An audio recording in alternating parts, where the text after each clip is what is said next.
ಅವರಿಗೆ ಬಹಳ ಪಶ್ಚಾತ್ತಾಪ ಆಯ್ತಂತೆ. ಎಂಥ ಅಯೋಗ್ಯನನ್ನು ಕೂರಿಸಿಬಿಟ್ಟೆವು ನಾವು. ಹಿಂದೆ ಅರಸೊತ್ತಿಗೆ ಇತ್ತು,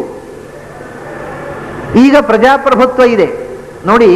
ಆ ಅರಸೊತ್ತಿಗೆಗೆ ಬೆನ್ನೆಲುಬು ಪ್ರಜಾಪ್ರಭುತ್ವ ಆಗಿದೆ. ಅಂದರೆ ಡೆಮಾಕ್ರೆಟಿಕ್ ಮೊನಾರ್ಕಿ ಅಂತ ನಾನು ಕರೆಯುವುದುಂಟಲ್ಲ. ಆ ಮೊನಾರ್ಕಿ ಡೆಮಾಕ್ರೆಟಿಕ್ ಆಗಿತ್ತು.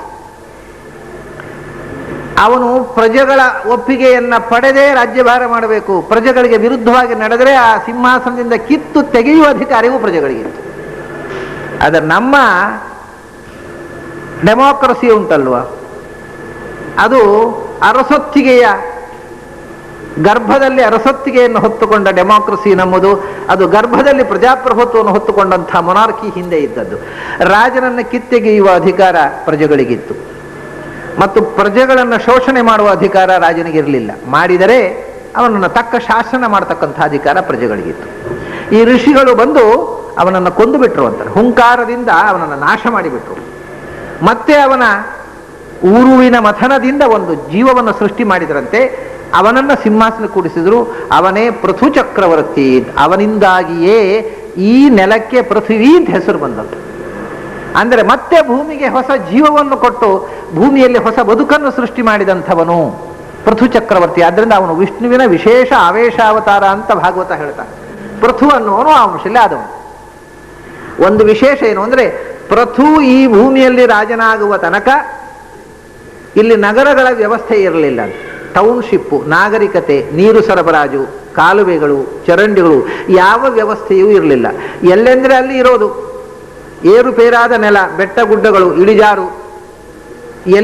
ಎಲ್ಲಿಂದಲೋ ನೀರು ತರಬೇಕು, ಎಲ್ಲೋ ಬೆಳೆ ಬೆಳಿಬೇಕು, ಎಲ್ಲಿ ಸಿಕ್ಕಿದೋ ಅದನ್ನು ತರಬೇಕು. ಬೇಸಾಯದ ಭೂಮಿಗಳು, ಸಮತಟ್ಟಾದ ಪ್ರದೇಶ, ನಗರ, ಪಟ್ಟಣಗಳು, ರಸ್ತೆಗಳು, ಕಾಲುವೆಗಳು, ಬೇಸಾಯದ ಭೂಮಿ, ಗದ್ದೆ ಯಾವುದೂ ಇರಲಿಲ್ಲ ಅಂತ ಅಲ್ಲಿ ತನಕ. ಏನಿತ್ತೋ ಪ್ರಾಕೃತಿಕವಾಗಿ ಅದನ್ನು ಬಳಸ್ತಾ ಇದ್ದದ್ದು. ಮೊಟ್ಟ ಮೊದಲ ಬಾರಿ ಈ ನೆಲದ ಮೇಲೆ ನಾಗರಿಕತೆಯ ವ್ಯವಸ್ಥೆಯನ್ನು ತಂದವನು ಪೃಥು ಚಕ್ರವರ್ತಿ ಅಂತ ಹೇಳ್ತಾರೆ.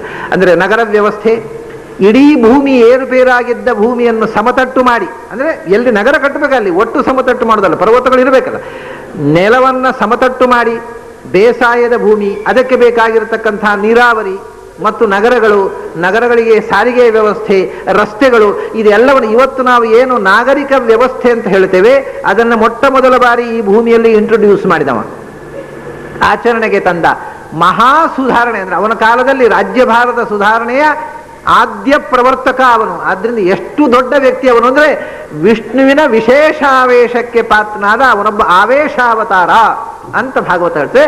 ಅಂಥ ಅಸಾಧಾರಣವಾದ ಸುಧಾರಣೆಯನ್ನು ಈ ಭೂಮಿಯ ಬದುಕಿನಲ್ಲಿ ತಂದವನು ಅವನು. ಅದೇ ವಂಶದಲ್ಲಿ ಬಂದನು. ಆಮೇಲೆ ಪ್ರಿಯವ್ರತನಿಗೆ ಇನ್ನು 3 ಜನ ಮಕ್ಕಳಿದ್ರು. ಅಗ್ನಿಧ್ರ ಒಂದು ಸಂತತಿ ಆಯಿತು. ಮತ್ತೊಬ್ಬ ಹೆಂಡತಿಯಲ್ಲಿ 3 ಜನ ಮಕ್ಕಳಿದ್ರು. ಅವನು ರೈವತ, ಉತ್ತಮ, ತಾಪಸ, ರೈವತ ಅಂತ. ಇವರು 3 ಜನರು 3 ಮನ್ವಂತರ, ಉತ್ತಮ ಮನ್ವಂತರ, ತಾಪಸ ಮನ್ವಂತರ, ರೈವತ ಮನ್ವಂತರ ಅಂತ ಸಾಲಾಗಿ 3 ಮನ್ವಂತರದ ಅಧಿಪತಿಗಳು. ಅದರಲ್ಲಿ ಮತ್ತೆ ತಾಪಸ ಅನ್ನುವವನು ಭಗವಂತನ ಅವತಾರ. ಆ ತಾಪಸ ನಾಮಕ ಭಗವಂತನೇ ಗಜೇಂದ್ರ ಮೋಕ್ಷ ಮಾಡಿದವ. ಹೀಗೆ ಆ ಮನೆತನದಲ್ಲಿ, ಸ್ವಯಂಭವ ಮನುವಿನ ಮನೆತನದಲ್ಲಿ ಅನೇಕ ಭಗವದ್ ಅವತಾರಗಳ ಆದಂಥ ವಿಷಯವನ್ನ ಇದು ಉಲ್ಲೇಖ ಮಾಡುತ್ತೆ ಭಾಗವತ. ಅದೇ ದಕ್ಷ ವೈವಸ್ವತ ಮನ್ವಂತರದಲ್ಲಿ ಆಗುವಾಗ ಅವನಿಗೆ 60 ಜನ ಮಕ್ಕಳು. 60 ಜನ ಮಕ್ಕಳು. ಅಲ್ಲಿ 13 ಇದ್ದದ್ದನ್ನು ನೋಡಿದೆವು ನಾವೀಗ. 60 ಜನ ಮಕ್ಕಳು. ದದೌ ದಶಸ ಧರ್ಮಾಯ ಕಾಶ್ಯಪಾಯ ತ್ರಯೋದಶ ಕಾಲಸ್ಯ ನಯನೇ ಯುಕ್ತಾ 27 ಮಿಂದವೇ ಭೂತಾಂಗಿರ ಕೃಶಾಶ್ವೇಭ್ಯ ದ್ವೇ ತಾರ್ಕ್ಷ್ಯಾಯ ಚಾಪರಾಹ. ಆ 60 ಜನ ಮಕ್ಕಳನ್ನ, ಇದು ವೈವಸ್ವತ ಮನ್ವಂತರ, ನಾವು ಇರತಕ್ಕಂಥ ಮನ್ವಂತರದಲ್ಲಿ ಆಗಿರತಕ್ಕ ದೇವತಾ ಸೃಷ್ಟಿ. ಆವಾಗ ಧರ್ಮನಾಮಕ ಋಷಿಗೆ 10 ಜನ ಮಕ್ಕಳನ್ನು ಕೊಟ್ಟ. 13 ಅಲ್ಲ, 10 ಜನ ಹೆಣ್ಣಂದಿರು. 13 ಜನ ಹೆಣ್ಣಂದಿರು ಕಾಶ್ಯಪನಿಗೆ. ಅವಳಲ್ಲೇ ಒಬ್ಬಳು ಅದಿತಿ. ಆ ಅದಿತಿಯಿಂದ 12 ಆದಿತ್ಯರು ಹುಟ್ಟಿದರು. ವಿವಸ್ವಾನ್ ಅರ್ಯಮ ಪೂಷಾ ತ್ವಷ್ಟಾಥ ಸವಿತಾ ಭಗಃ ಧಾತಾ ವಿಧಾತ ವರುಣ ಮಿತ್ರ ಶಕ್ರ ಉರುಕ್ರಮ. ಅಂದರೆ 12ನೇವನೇ ವಾಮನ, ದಶಾವತಾರದಲ್ಲಿ ವಾಮನ. ಇದು 12 ಮಂದಿ ಅದಿತಿಯ ಮಕ್ಕಳು. ಇವರೇ ವೈವಸ್ವತ ಮನ್ವಂತರದ 12 ಮಂದಿ ಆದಿತ್ಯರು. ಆಮೇಲೆ ಧರ್ಮನಿಗೆ ಕೊಟ್ಟಿರತಕ್ಕಂಥ 10 ಮಂದಿಯಲ್ಲಿ ಒಬ್ಬಳ ಹೆಸರು ವಸು ಅಂತ. ಆ ವಸು ಪಡೆದಿರತಕ್ಕಂಥ ಮಕ್ಕಳೇ 8 ಜನ ಮಕ್ಕಳು. ಅವರೇ ಅಷ್ಟವಸುಗಳು. ದ್ರೋಣ, ಪ್ರಾಣ, ಧ್ರುವ, ಅರ್ಕ, ಅಗ್ನಿ, ದೋಷ, ವಸ್ತು, ವಿಭಾವಸು. ಇವರು 8 ಜನ ಅಷ್ಟವಸುಗಳು. ಅವರು ಧರ್ಮನ ಮಕ್ಕಳು, ವಸು ಅನ್ನುವಂತಹ ತಾಯಿಯಿಂದ ಹುಟ್ಟಿದವರು, ಆದ್ರಿಂದ ಅವರಿಗೆ ಅಷ್ಟವಸುಗಳು ಅಂತಲೇ ಹೆಸರು. ಈ ಹೆಸರುಗಳು ಬೇರೆ ಬೇರೆ ಗ್ರಂಥಗಳಲ್ಲಿ ಬೇರೆ ಬೇರೆ ಥರ ಬರುತ್ತೆ. ಈ ದ್ರೋಣ ಅನ್ನುವವನಿಗೆ ಧರ ಅಂತಲೂ ಹೆಸರಿದೆ. ಅದಕ್ಕೇನು ಅಂದರೆ, ಒಂದು ದೇವತೆಗಳಿಗೆ ಅನೇಕ ಹೆಸರುಗಳು. ನೀವು ಅಮರ ಕೋಶ ನೋಡಿದ್ರೆ ಗೊತ್ತಾಗುತ್ತೆ. ಇಂದ್ರನಿ ಇಂದ್ರೋ, ಮರುತ್ವಾನ್, ಮಘವ, ಬಿಡೋಜ, ಬಾಕಶಾಸನ, ಅಗ್ನಿ, ವೈಶ್ವಾನರ, ವೀತಿಹೋತ್ರ, ಧನಂಜಯ. ಒಬ್ಬೊಬ್ಬ ದೇವತೆಗೆ 10 ಹೆಸರುಗಳಿವೆ. ಹಾಗೆಯೇ ವಸುಗಳಿಗೆ 8 ಹೆಸರು ಒಂದು ಗ್ರಂಥದಲ್ಲಿ ಇದ್ದ ಹಾಗೆ ಇನ್ನೊಂದು ಗ್ರಂಥದಲ್ಲಿ ಇರುವುದಿಲ್ಲ. ಕಾರಣ ಅವರ ಅನೇಕ ಹೆಸರುಗಳನ್ನು ಬೇರೆ ಬೇರೆ ಗ್ರಂಥಗಳಲ್ಲಿ ಬೇರೆ ಬೇರೆ ಹೆಸರುಗಳನ್ನು ಹೇಳ್ತಾರೆ. ಭಾಗವತದಲ್ಲಿ ಹೇಳಿದ ಹೆಸರುಗಳನ್ನು ನಾನೀಗ ನಿಮ್ಮ ಮುಂದೆ ಹೇಳ್ತಾ ಇದ್ದೇನೆ. ಆಮೇಲೆ ಅದಿತಿ, ಅವರಿಂದ ಆದಿತ್ಯರು 12 ಮಂದಿ. ಇನ್ನೊಬ್ಬಳು ಹೆಂಡತಿ, ಕಾಶ್ಯಪನ ಹೆಂಡತಿ ದಿತಿ, ಅವರಿಂದ 2 ದೈತ್ಯರು, ಹಿರಣ್ಯಾಕ್ಷ, ಹಿರಣ್ಯಕಶಿಪು. ಈ ಕಥೆ ಪ್ರಹ್ಲಾದನ ಕಥೆ. ಅದಕ್ಕೆ ಪೂರ್ವಭಾವಿಯಾಗಿ ವರಾಹಾವತಾರ ಮತ್ತು ನರಸಿಂಹಾವತಾರಕ್ಕೆ ಸಂಬಂಧಪಟ್ಟಂತಹ 2 ರೂಪಗಳು. ಆಮೇಲೆ ಅಷ್ಟವಸುಗಳು ಆಯಿತು, 12 ಆದಿತ್ಯರಾಯಿತು. ಭೂತ ಅನ್ನತಕ್ಕಂಥ ಋಷಿಗೆ ಅಲ್ಲಿ ಏನು ಹೇಳ್ತಾರೆ ಅಂದರೆ, 13 ಮಂದಿ ಕಾಶ್ಯಪನಿಗೆ, 10 ಮಂದಿ ಧರ್ಮನಿಗೆ. ಅವರ ಸಂತತಿ ಗೊತ್ತಾಯ್ತು. ಧರ್ಮನಲ್ಲಿ ಅಷ್ಟವಸುಗಳು, ಕಾಶ್ಯಪನಿಂದ 12 ಆದಿತ್ಯರು, ಇಷ್ಟು ತಿಳಿಯಿತು ನಮಗೆ. ಮತ್ತು ದೈತ್ಯ ಪ್ರಮುಖರಾದ 2. 27 ಮಂದಿಯನ್ನ ಚಂದ್ರ ಮದುವೆಯಾದ. ಅವರೇ 27 ನಕ್ಷತ್ರಗಳು. ಅವರಿಗೆ ಸಂತತಿ ಇಲ್ಲ, ಅದರಿಂದ ಅವರ ವಂಶ ವಿಸ್ತಾರ ಹೇಳುವಾಗಿಲ್ಲ. ಕಾಲಸ್ಯ ನಯನೇ ಯುಕ್ತಾ 27 ಮಿಂದವೇ. ಆಮೇಲೆ ಭೂತಾಂಗಿರ ಕೃಷ 27, 10, 37, 13, 50 ಆಗೋಯ್ತು. ಈಗ 60 ಮಂದಿಯಲ್ಲಿ ಇನ್ನು 10 ಮಂದಿಗೆ ಯಾರ್ಯಾರು ಗಂಡಂದಿರುವುದು ನೋಡಿದ್ರೆ ಸರಿ. ಭೂತಾಂಗಿರ ಕೃಷಾಶ್ವೇಭ್ಯ ದ್ವೇ. ಭೂತ ಅನ್ನತಕ್ಕಂಥ ಹೆಸರಿನ, ಅವನು ಭೂತ ಅಲ್ಲ, ಋಷಿ. ಅವನ ಹೆಸರು ಭೂತ ಅಂತ. ಭೂತ ಅಂತ ಅನ್ನುವ ಹೆಸರಿನ ಋಷಿಗೆ 2, ಅಂಗಿರಸ್ ಅನ್ನುವ ಋಷಿಗೆ 2, ಕೃಷಾಶ್ವ ಅನ್ನುವ ಋಷಿಗೆ 2. ಹೀಗೆ 6 ಜನ ಆಯಿತು. ಮತ್ತೆ 4 ತಾರ್ಕ್ಷ್ಯ ಅನ್ನುವ ಋಷಿಗೆ. ಈ 60 ಮಂದಿಯನ್ನು ವಿವಾಹ ಮಾಡಿಕೊಟ್ಟ. ಈ ಭೂತ ಅನ್ನುವ ಋಷಿಯ 2 ಹೆಂಡಂದಿರಲಿ, ಒಬ್ಬಳು ಸ್ವರೂಪ ಅಂತ. ಅವಳಲ್ಲೇ 11 ರುದ್ರರ ಜನನ. ರೈವತೋಜೋ ಭವೋ ಭೀಮಃ ವಾಮ ಉಗ್ರೋ ವೃಷಾಕಪಿ ಅಜೈಕಪಾದ ಅಹಿರ್ಬುದ್ಧಿ ವಿರೂಪಾಕ್ಷ ಮಹಾದೇವ ಇತಿ. 11 ರುದ್ರರು, 12 ಆದಿತ್ಯರು, 11 ರುದ್ರರು, ಅಷ್ಟವಸುಗಳು, ಇವರು ಗಣದೇವತೆಗಳು. ಅದೇ ಕಶ್ಯಪನ ಇನ್ನೊಬ್ಬ ಹೆಂಡತಿ ದೈತ್ಯರ ತಾಯಿಯಾದ ದಿತಿಯಲ್ಲೇ ಅಕಸ್ಮಾತ್ತಾಗಿ ದೈತ್ಯರಾಗಿ ಹುಟ್ಟಬೇಕಾದವರು ಇಂದ್ರನಿಂದ 49 ಬಾಲು ತುಂಡಾಗಿ ಹುಟ್ಟಿದರು. ಅವರು 49 ಮಂದಿ ಏಕೋನ ಪಂಚಾಶನ್ ಮರುತ್ತುಗಳು. ಈ 49 ಮಂದಿ ಮರುತ್ತುಗಳಿದ್ದ ಹಾಗೆ 49 ಮಂದಿ ಅಗ್ನಿಗಳು ಇದ್ದಾರೆ. ಪ್ರಧಾನ ಅಗ್ನಿ ಸ್ವಾಹ ಅನ್ನುವವಳನ್ನು ಮದುವೆಯಾದ. ಅವನಿಗೆ 3 ಜನ ಮಕ್ಕಳು. ಪಾವಕ, ಪವಮಾನಶ್ಚ ಶುಚಿರಿತ್ಯಗ್ನಯ ಸ್ತ್ರಯ. ಪಾವಕ, ಪವಮಾನ, ಶುಚಿ ಅಂತ 3 ಜನ ಮಕ್ಕಳು.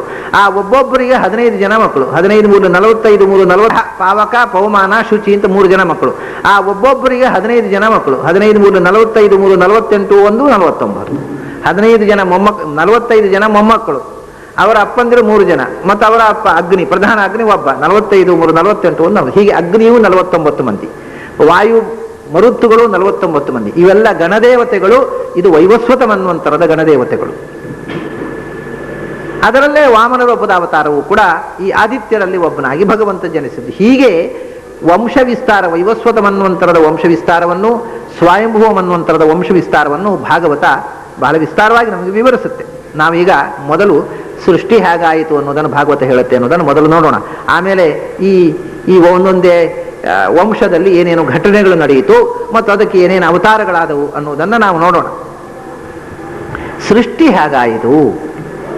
ಸೃಷ್ಟಿ ಮೊಟ್ಟ ಮೊದಲು ಚತುರ್ಮುಖನಿಂದ ಈ ಸೃಷ್ಟಿಯ ವಿಸ್ತಾರ ಮಾಡಲಿಕ್ಕೆ ಭಗವಂತ ಹೇಳಿದ. ಮೊದಲ ಜೀವ ಚತುರ್ಮುಖನ ಸೃಷ್ಟಿಯಾಯಿತು.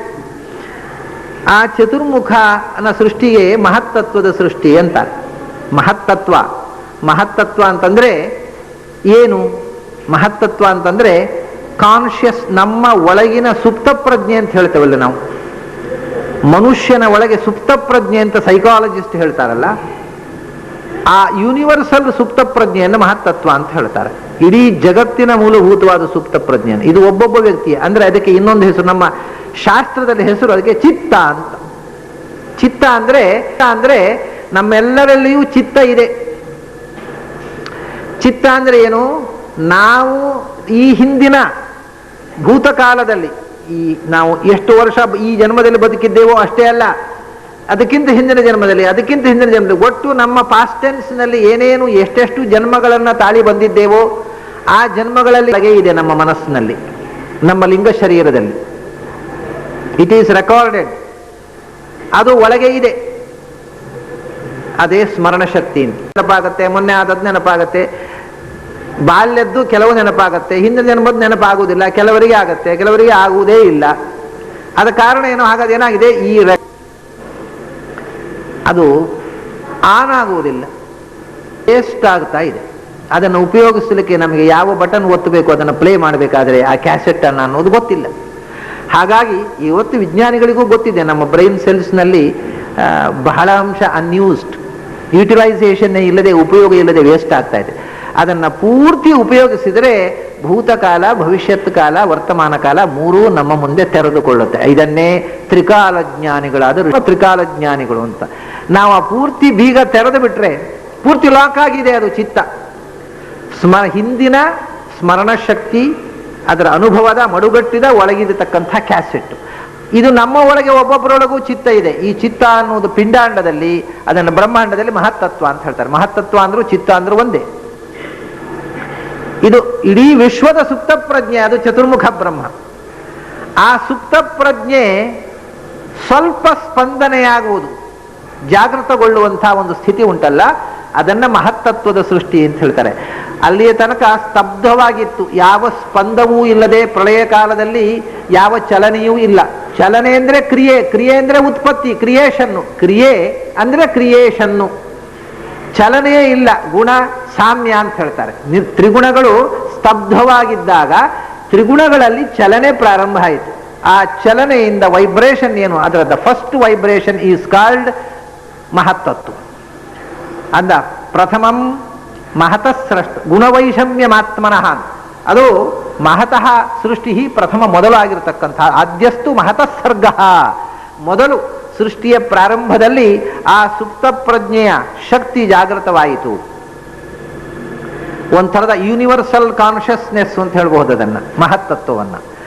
ಅಲ್ಲಿಂದ ಆ ಕಾನ್ಷಿಯಸ್ನೆಸ್ ಜಾಗೃತವಾದಾಗ ಆಮೇಲೆ ಬರುವಂತಹದ್ದು ನಮ್ಮ ಒಳಗೆ ಯಾವುದು, ಚಿತ್ತದ ಅನಂತರ ಇರುವಂತಹದ್ದು ಅಹಂಕಾರ, ನಾನು ಅಂತ ಶುರುವಾಗುತ್ತೆ. ಕಾನ್ಷಿಯಸ್ನೆಸ್ ಬಂದ ತಕ್ಷಣ ಅದರ ನಂತರ ಕೆಲಸ ಮಾಡತಕ್ಕಂಥದ್ದು ಅಹಂಕಾರ, ಅವೇರ್ನೆಸ್ ಆಫ್ ದ ಸೆಲ್ಫ್. ಅದು ಇಡೀ ವಿಶ್ವದ ಅವೇರ್ನೆಸ್ ಆಫ್ ದ ಸೆಲ್ಫ್, ಅಹಂಕಾರ ತತ್ವ ಅಂತ ಹೇಳ್ತಾರೆ. ಮೊದಲು ಮಹತ್ತತ್ವ ಸೃಷ್ಟಿ ಆಯಿತು, ಇದು ಒಂದನೆಯ ಹಂತ. ಆಮೇಲೆ ದ್ವಿತೀಯಸ್ತು ಅಹಮಸ್ಸರ್ಗ, ದ್ರವ್ಯ ಜ್ಞಾನ ಕ್ರಿಯೋದಯ. ಅಹಂಕಾರ ಮೊದಲು ಮಹತ್ತತ್ವ ಅಂದ್ರೆ ಚತುರ್ಮುಖ, ಅಹಂಕಾರ ತತ್ವ ಸೃಷ್ಟಿ ಆಯಿತು ಅಂದ್ರೆ ರುದ್ರದೇವರು ಸೃಷ್ಟಿ ಆಯಿತು. ಅಹಂಕಾರ ತತ್ವದ ಅಭಿಮಾನಿ ರುದ್ರ. ಆ ಅಹಂಕಾರ ತತ್ವಕ್ಕೆ 3 ಕಣ್ಣುಗಳು ಅಂದ್ರು, ಹೌದಲ್ಲ? ರುದ್ರದೇವರಿಗೂ 3 ಕಣ್ಣುಗಳು. ಯಾವುದದು? ದ್ರವ್ಯ ಜ್ಞಾನ ಕ್ರಿಯಾ. ಅದರ ನಂತರ ಪ್ರಪಂಚದಲ್ಲಿ ಒಂದು ಕಡೆ ದ್ರವ್ಯಗಳ ಸೃಷ್ಟಿ ಆಯಿತು, ಪಂಚಭೂತಗಳ ಸೃಷ್ಟಿ, ಮತ್ತೊಂದು ಕಡೆ ಜ್ಞಾನೇಂದ್ರಿಯ ಮತ್ತು ಕರ್ಮೇಂದ್ರಿಯ. ದ್ರವ್ಯ ಜ್ಞಾನ ಕರ್ಮ ಈ 3 ಮುಖದ ಸೃಷ್ಟಿ ಆಯಿತು, ಅದೇ ಮುಕ್ಕಣ್ಣನ ಸೃಷ್ಟಿ. ಅಷ್ಟೇ ಅಲ್ಲ, ಅದು 3 ಮುಖ, ಸಾತ್ವಿಕ, ರಾಜಸ, ತಾಮಸ ಅಂತ 3 ಮುಖದಿಂದ ಅಹಂಕಾರದಿಂದ ಸೃಷ್ಟಿ ಆಯಿತು. 3ನೇ ಮಜಲಿನಲ್ಲಿ ಅಹಂಕಾರದಿಂದ ಭೂತ ಸರ್ಗ ತೃತೀಯಸ್ತು ತನ್ಮಾತ್ರ ದ್ರವ್ಯ ಶಕ್ತಿಮಾನ್. ಅಹಂಕಾರ ತತ್ವದಿಂದ ಮತ್ತೆ ವ್ಯಕ್ತವಾದ ಸೃಷ್ಟಿ ಪ್ರಾರಂಭ ಆಯಿತು. ಏನಾಯಿತು? ಆಮೇಲೆ ಪಂಚಭೂತಗಳ ಸೃಷ್ಟಿ ಆಯಿತು. ಇಲ್ಲಿ ತನಕ ಪಂಚಭೂತಗಳಿಲ್ಲ, ಪಂಚಭೂತಗಳ ಸೃಷ್ಟಿ ಆಯಿತು. ಮಣ್ಣು, ನೀರು, ಬೆಂಕಿ, ಗಾಳಿ, ಆಕಾಶ. ಅದರ ಜೊತೆಗೆ ತನ್ಮಾತ್ರ ಶಕ್ತಿಮಾನ್. ಮಣ್ಣಿನಲ್ಲಿ ಕಂಪು, ಕಂಪು ಮಾತ್ರ ಅಲ್ಲ, ನಾವು ಅತ್ಲಾಗಿಂದ ಪ್ರಾರಂಭ. ಆಕಾಶ ಸೃಷ್ಟಿ ಆಯಿತು. ಆಕಾಶದ ಜೊತೆಗೆ ಆಕಾಶದ ತನ್ಮಾತ್ರೆ, ಅದರ ಸೂಕ್ಷ್ಮ ರೂಪ ಏನು ಅಂದ್ರೆ ಶಬ್ದ. ಆಕಾಶದ ಸೂಕ್ಷ್ಮ ರೂಪ ಗುಣ, ಧರ್ಮವೂ ಶಬ್ದ, ಆಕಾಶದ ಸೂಕ್ಷ್ಮ ರೂಪವೂ ಶಬ್ದ. ಆಕಾಶ ಇಲ್ಲದೆ ಶಬ್ದ ಆಗುವುದಿಲ್ಲ. ಆದ್ರಿಂದ ಶಬ್ದ ಆಕಾಶದ ಗುಣ ಅಂತಂದು. ಆದರೆ ಆಕಾಶ ಇದ್ದರೂ ಶಬ್ದ ಆಗುವುದಿಲ್ಲ. ಬಹಳ ವಿಚಿತ್ರ. ಯಾಕೆಂದ್ರೆ ಶಬ್ದ ಆಗಬೇಕಾಗಿದ್ರೆ ನಾನು ಮಾತಾಡಿದ್ದು ಕಂಪನ ಆಗಬೇಕಲ್ಲ, ವೈಬ್ರೇಷನ್. ಆ ಕಂಪನ ಆಗಿ ನಿಮ್ಮ ಕಿವಿಯ ತನಕ ಅದರ ಅಲೆಗಳು ಬರಬೇಕಲ್ಲ, ಆಗ ನಿಮಗೆ ಕೇಳುತ್ತೆ. ವೈಬ್ರೇಷನ್ ಇಲ್ಲದೆ ಇದ್ರೆ, ಕಂಪನ ಇಲ್ಲದೆ ಇದ್ರೆ ಶಬ್ದ ಕೇಳಿಸುವುದಿಲ್ಲ. ಕಂಪನ ಇರಬೇಕಾಗಿದ್ರೆ ಗಾಳಿ ಇರಬೇಕು, ಗಾಳಿ ಇಲ್ಲದೆ ಕಂಪನ ಇರುವುದಿಲ್ಲ. ಆದ್ರಿಂದ ಗಾಳಿ ಇಲ್ಲದ ಬರಿಯ ಆಕಾಶ ಇದ್ದಾಗ ಶಬ್ದ ಇತ್ತು ಅಂತ ಹೇಳ್ತಾರಲ್ಲ, ಎಂಥ ಶಬ್ದ ಅದು? ಕೇಳಿಸದ ಶಬ್ದ. ಕೇಳುವ ಶಬ್ದ ಆಕಾಶದಿಂದ ಆಗುವುದಿಲ್ಲ, ಅದು ಗಾಳಿಯಿಂದ ಆಗುವುದು. ಕೇಳಿಸದ ಶಬ್ದ ಇತ್ತು. ಅಲ್ಲ, ಎಂಥ ಸೂಕ್ಷ್ಮವಾದ ವೈಜ್ಞಾನಿಕ ಚಿಂತನೆಗಳನ್ನು ಪ್ರಾಚೀನರು ಮಾಡಿದ್ದಾರೆ ಅಂತ ನಮ್ಮ ಜನ ಸ್ವಲ್ಪ ಯೋಚಿಸಬೇಕು. That is non vibratory sound, ಅನಾಹತ ಧ್ವನಿ ಎಂದು. Non vibratory sound is created through akasha. ಕೇಳಿಸದ ಶಬ್ದ ಆಕಾಶದಲ್ಲಿ ಇದೆ. ಆಮೇಲೆ ಗಾಳಿ ಸೃಷ್ಟಿಯಾಯಿತು, ಅದರಿಂದ ಕಂಪನ ಆಯಿತು, ಶಬ್ದ ಕೇಳಿಸಿತು. ಹಾಗಾದರೆ ಆಕಾಶದಲ್ಲಿ ಬರೇ ಶಬ್ದ, ಗಾಳಿಯಲ್ಲಿ ಶಬ್ದ ಕಿವಿಗೆ ತಟ್ಟಿತು, ಅಷ್ಟೇ ಅಲ್ಲ ಗಾಳಿ ಮೈಗೆ ಮುಟ್ಟಿತು. ಗಾಳಿ ಬೀಸಿದ್ದು ನಮಗೆ ಸ್ಪರ್ಶ, ಎರಡು ಗುಣ ಬಂತು. ಈಗ ಗಾಳಿಯಲ್ಲಿ ಬಂದಾಗ ಶಬ್ದ ಮತ್ತು ಸ್ಪರ್ಶ. ಸೂಕ್ಷ್ಮವಾಗಿತ್ತು ಆಕಾಶ, ಅದಕ್ಕಿಂತ ಸ್ಥೂಲವಾದಾಗ ಎರಡು ಗುಣಗಳು ಬಂದವು. ಇನ್ನೂ ಸ್ಥೂಲವಾಗಿ ಆತ್ಮನ ಆಕಾಶ ಸಂಭೂತ ಆಕಾಶಾದ್ವಾಯು ವಾಯೋರಗ್ನಿ, ಗಾಳಿಯ ಸಂಘರ್ಷದಿಂದ ಬೆಂಕಿಯ ಕಿಡಿ ಹುಟ್ಟಿತು. ಬೆಂಕಿ ಹುಟ್ಟಿದಾಗ ಬೆಂಕಿಯಲ್ಲಿ ಶಬ್ದವೂ ಉಂಟು ಅಲ್ವಾ? ನಾವು ಹೇಳ್ತೇವೆ ಭರ್ರ ಅಂತ ಬೆಂಕಿ ಹಿಡಿಯಿತು ಅಂತ, ಮತ್ತೆ ಶಬ್ದ ಅಲ್ಲ ಎಂದು. ಬೆಂಕಿ ಉರಿಯುವಾಗ ಶಬ್ದ ಆಗುತ್ತೋ ಇಲ್ಲೋ, ಬೆಂಕಿಯಲ್ಲಿ ನಾದ ಇದೆ. ಆಮೇಲೆ ಬೆಂಕಿಯಲ್ಲಿ ಸ್ಪರ್ಶ ಇದೆ. ಬೆಂಕಿ ಕೈ ಇಟ್ಟವರಿಗೆ ಗೊತ್ತಿದೆ, ಕೈ ಇಟ್ಟರೆ ಶಬ್ದ ಇದೆ, ಸ್ಪರ್ಶ ಇದೆ. ಆದರೆ ಇನ್ನೊಂದು ಹೊಸ ಗುಣ ಆ್ಯಡ್ ಆಯಿತು. ಆಕಾಶದಲ್ಲಿ ಇರಲಿಲ್ಲ, ಗಾಳಿಯಲ್ಲಿ ಇರಲಿಲ್ಲ, ಬೆಂಕಿಯಲ್ಲಿ ಬಂತು. ಯಾವುದು? ರೂಪ. ಕಣ್ಣಿಗೆ ಕಂಡಿತು. ಅಲ್ಲಿ ತನಕ ಕಣ್ಣಿಗೆ ಕಾಣಿಸಲಿಲ್ಲ, ಗಾಳಿ ಕಾಣಿಸಲಿಲ್ಲ, ಆಕಾಶ ಕಾಣಿಸಲಿಲ್ಲ. ಇನ್ನೂ ಸ್ಥೂಲವಾಯಿತು. ಇದರ ಶಬ್ದ ಸ್ಪರ್ಶದ ಜೊತೆಗೆ ರೂಪ ಸೇರಿಕೊಂಡಿತು. ಬೆಂಕಿ ಸೃಷ್ಟಿಯಾದಾಗ ಮೂರು ಆಸ್ಪೆಕ್ಟ್ಗಳು ಬಂದವು. ಆಮೇಲೆ ಅಗ್ನೇರಾಭ, ಅಲ್ಲಿಂದ ನೀರು ಸೃಷ್ಟಿಯಾಯಿತು. ಬಹಳ ಉಷ್ಣ ಕ್ರಿಯೇಟ್ ಆದಾಗ ಅದರಿಂದ ಮತ್ತೆ ನಿರ್ಮಾಣವಾಗುವುದು ನೀರು. ಇವಾಗಲೂ ಹಾಗೆ. ಈಗ ನಾಳೆ ಮುಂದೆ ವರ್ಷ ಋತು ಬರಬೇಕಾಗಿದ್ದರೆ ಅದಕ್ಕೆ ಸನ್ನಾಹ ಏನು? ಈ ಕಾವು, ಈ ಬಿಸಿ. ಬಿಸಿ ಕಾವು ಯಾಕೆ ಅಂದರೆ ನೀರಿನ ಸೃಷ್ಟಿಗೋಸ್ಕರ ಈ ಕಾವಿನ ಸೃಷ್ಟಿ. ಈ ಬಿಸಿ ಇಲ್ಲದೆ ಇದ್ರೆ, ಈ ಸೂರ್ಯನ ಪ್ರಖರವಾದ ಕಾವು ಬೀಳದೇ ಇದ್ರೆ ಮೋಡಗಳು ನಿರ್ಮಾಣವಾಗುವುದಿಲ್ಲ. ಮೋಡಗಳು ನಿರ್ಮಾಣವಾಗಿದ್ರೆ ಮಳೆ ಬರುವುದಿಲ್ಲ. ಅದನ್ನ ಮಳೆ ಬರಬೇಕಾಗಿದ್ದರೆ ಮೊದಲು ಬಿಸಿ ಇರಬೇಕು, ಬೆಂಕಿ ಇರಬೇಕು. ಬೆಂಕಿಯಿಂದ ನೀರು. ಅಗ್ನೇರಾಪಹ, ನೀರಾಗುವಾಗ ಹೌದು, ನೀರಿನಲ್ಲಿಯೂ ಶಬ್ದ ಇದೆ. ಸುಳು ಸುಳು, ಜುಳು ಜುಳು ಸಪ್ಪಳ ಏನೇನೋ ಹೇಳ್ತಾರೆ. ನೀರು ಹೋಗುವಾಗ ಜುಳು ಜುಳು ಶಬ್ದ ಆಯಿತು. ನೀರಿನಲ್ಲಿ ಶಬ್ದ ಇದೆ. ನೀರು ಮುಟ್ಟಿದ್ರೆ ತಂಪಾಗಿದೆ. ಓಹೋ, ನೀರಿನಲ್ಲಿ ಸ್ಪರ್ಶ ಇದೆ. ನೀರು ಕಣ್ಣಿಗೆ ಕಾಣುತ್ತೆ, ರೂಪ ಇದೆ. ಅಷ್ಟೇ ಅಲ್ಲ, ಈಗ ಹಿಂದೆ ಇದ್ದದ್ದು ಮೂರು ಬಂತು ನೀರಿನಲ್ಲಿ. ನೀರನ್ನ ಕುಡಿದರೆ ರುಚಿ ಇದೆ.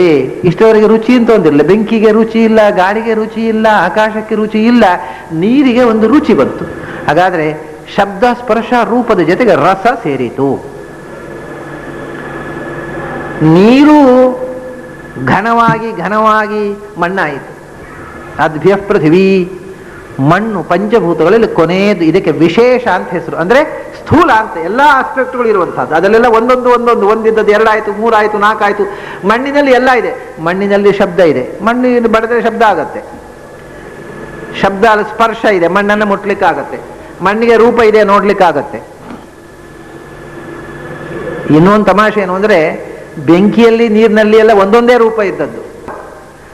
ಆಮೇಲೆ ಇದು ನಾಲ್ಕು ಅಲ್ಲದೆ ಇದು ನಾಲ್ಕಲ್ಲಿ ಇಲ್ಲದೆ ಇದ್ದದ್ದು ಒಂದು ಬಂತು ಮಣ್ಣು ಬಂದಾಗ. ಏನದು? ನವ್ಯ ಕವಿಗಳಿಗೆ ಹೊಡೆಯುತ್ತಲ್ಲ ಮಣ್ಣಿನ ವಾಸನೆ, ಅದು ಬಂತು. ಆಕಾಶದಲ್ಲಿ ವಾಸನೆ ಇಲ್ಲ, ಗಾಳಿಯಲ್ಲಿ ವಾಸನೆ ಇಲ್ಲ. ಅದು ಮತ್ತೆ ಒಳ್ಳೆ ಪರಿಮಳದ ಗಾಳಿ, ಕೆಟ್ಟ ವಾಸನೆ ಗಾಳಿ ಅಂತ ಹೇಳ್ತಾರಲ್ಲ, ಅದು ಗಾಳಿಯ ವಾಸನೆ ಅಲ್ಲ, ಗಾಳಿ ಹೊತ್ತುಕೊಂಡು ಬಂದದ್ದು. ಅಲ್ಲಿ ಗಠಾರದಿಂದ ಗಾಳಿ ಬೀಸಿದ್ರೆ ವಾಸನೆ ಗಾಳಿ ಬರುತ್ತೆ. ಒಳ್ಳೆ ಗುಲಾಬಿಯ ತೋಟದಿಂದ ಗಾಳಿ ಬೀಸಿದ್ರೆ ಪರಿಮಳ ಬರುತ್ತೆ. ಅಷ್ಟೇ, ಏನೂ ಗೊತ್ತಾಗಲಿಲ್ಲ. ಬೆಂಕಿಯನ್ನು ಮೂಸಿದ್ರೆ ಏನು ಗೊತ್ತಾಗುತ್ತೆ? ಮೂಗು ಸುಡುತ್ತೆ ಅಷ್ಟೇ, ಇನ್ನೇನು ಆಗೋದಿಲ್ಲ. ನೀರನ್ನು ಮೂಸಿದ್ರೂ ಅಷ್ಟೇ, ಕುಡಿದಾಗ ಖುಷಿ ಆಯಿತು, ಮೂಸಿದ್ರೆ ಏನಿದ್ರೆ ಏನೂ ಇಲ್ಲ. ಆದರೆ ಮಣ್ಣನ್ನು ಮೂಸಿದಾಗ ಮಣ್ಣಿಗೆ ನೀರಿನ ಏನು ವಾಸನೆ ಹೊಡೆಯುತ್ತೆ, ಅದು ಏನು ಆನಂದ, ಆ ಕಂಪು. ಮಣ್ಣಿನಲ್ಲಿ ಪರಿಮಳ, ಗಂಧ, ಕಂಪು ಬಂತು. ಹಾಗಾದರೆ ಶಬ್ದ ಸ್ಪರ್ಶ ರೂಪ ರಸ ಗಂಧ, ಈ 5 ಕ್ವಾಲಿಟಿಗಳು, ಈ 5 ಭೂತಗಳು ಸೃಷ್ಟಿಯಾದವು. ಇದು ಮೂರನೆಯ ಮಜಲು ಸೃಷ್ಟಿಯದ್ದು. ತೃತೀಯ ಭೂತ ಸರ್ಗ ತೃತೀಯಸ್ತು ತನ್ಮಾತ್ರ ದ್ರವ್ಯ ಶಕ್ತಿಮಾನ್. ಹೌದು, ಇದೆಲ್ಲ ಇದ್ದು ರೂಪ ಇದೆ. ನಮಗೆ ಕಣ್ಣಿಲ್ಲದೆ ಇದ್ರೆ ಅದು ಇದ್ದು ಉಪಯೋಗ ಇತ್ತ? ಸ್ಪರ್ಶ ಇದೆ, ನಮಗೆ ತ್ವಗೀಂದ್ರಿಯವೇ ಇಲ್ಲದೆ ಇದ್ರೆ. ರುಚಿ ಇದೆ, ನಮಗೆ ನಾಲಿಗೆಯೇ ಇಲ್ಲದೆ ಇದ್ರೆ. ಗಂಧ ಇದೆ, ನಮಗೆ ಮೂಗೇ ಇಲ್ಲದೆ ಇದ್ರೆ.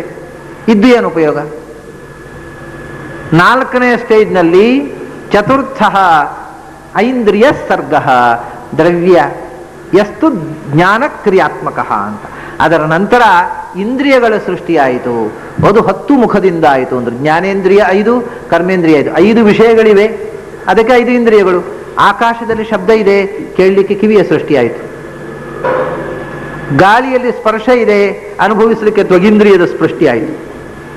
ಬೆಂಕಿಯಲ್ಲಿ ರೂಪ ಇದೆ, ಕಾಣುವುದಕ್ಕೆ ಕಣ್ಣಿನ ಸೃಷ್ಟಿಯಾಯಿತು. ನೀರಿನಲ್ಲಿ ರಸ ಇದೆ, ನೋಡುವುದಕ್ಕೆ, ಅದರ ರುಚಿ ನೋಡುವುದಕ್ಕೆ ನಾಲಿಗೆಯ ಸೃಷ್ಟಿಯಾಯಿತು.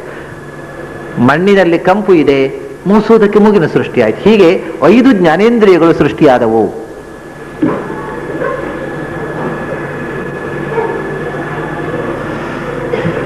ಐದು ಜ್ಞಾನೇಂದ್ರಿಯಗಳಾದರೆ ಸಾಲದು, ಕರ್ಮೇಂದ್ರಿಯಗಳು ಬೇಡವಾ?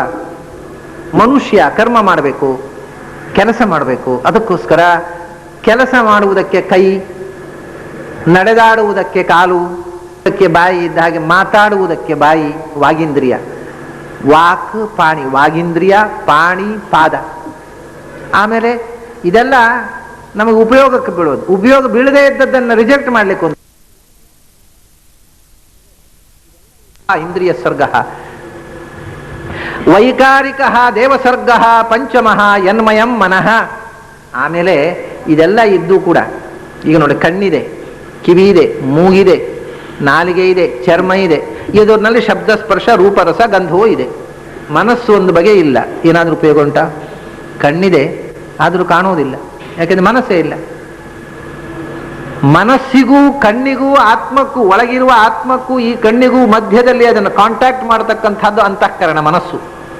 ಮನಸ್ಸಿಲ್ಲದೆ ನಾವು ಹೋಗ್ತಾ ಇರ್ತೇವೆ ರಸ್ತೆಯಲ್ಲಿ, ನಮ್ಮ ಎದುರು ಯಾರೋ ಬಂದು ನಾವು ಏನೋ ಯೋಚನೆ ಮಾಡ್ಕೊಂಡು ಹೋಗ್ತಾ ಇರ್ತೇವೆ. ನಮ್ಮ ಎದುರು ಒಬ್ರು ಬರ್ತಾರೆ, ನಮ್ಮ ಪರಿಚಯದವರೇ, ನಾವು ಅವ್ರು ನೋಡ್ತಾನೆ ಈ ಕಂಡುಬಿಟ್ಟು ನೋಡ್ತಾ ಹೋಗ್ತಾ ಇರ್ತೇವೆ, ಆದ್ರೂ ಗುರುತಾಗೋದಿಲ್ಲ. ಯಾಕೆಂದ್ರೆ ಮನಸ್ಸು ಎಲ್ಲೋ ಇತ್ತು, ಯಾವುದೋ ಯೋಚನೆಯಲ್ಲಿದೆ, ನಿಮ್ಮನ್ನು ನೋಡಿದ್ರು ಗೊತ್ತಾಗಲಿಲ್ಲ. ನೀವು ಇಲ್ಲೇ ಕೂತಿರ್ತೇವೆ, ಇಲ್ಲೇ ಕೂತಿದ್ದು ನಾವು ಯಾವುದೋ ಈ ಟಿವಿ ಪ್ರೋಗ್ರಾಮ್ ಬಗ್ಗೆ ಯೋಚನೆ ಮಾಡ್ತಾ ಇರ್ತೇವೆ. ಇಷ್ಟು ಗಟ್ಟಿಯಾಗಿ ಮೈಕ್ ಕಿರಿಚಿದ್ರು, ಅವರು ಉಪನ್ಯಾಸ ಮಾಡ್ತಾ ಇದ್ರು, ಅದು ನನ್ನ ಮನಸ್ಸು ಎಲ್ಲೋ ಇತ್ತು, ಕೇಳಲೇ ಇಲ್ಲ, ಮುಗಿತಾ ಇಲ್ವ ಅದು ಕಥೆ. ಏನಾಗುತ್ತೆ ಅನ್ನೋದಕ್ಕೆ ದೃಷ್ಟಾಂತ ಇದೆ.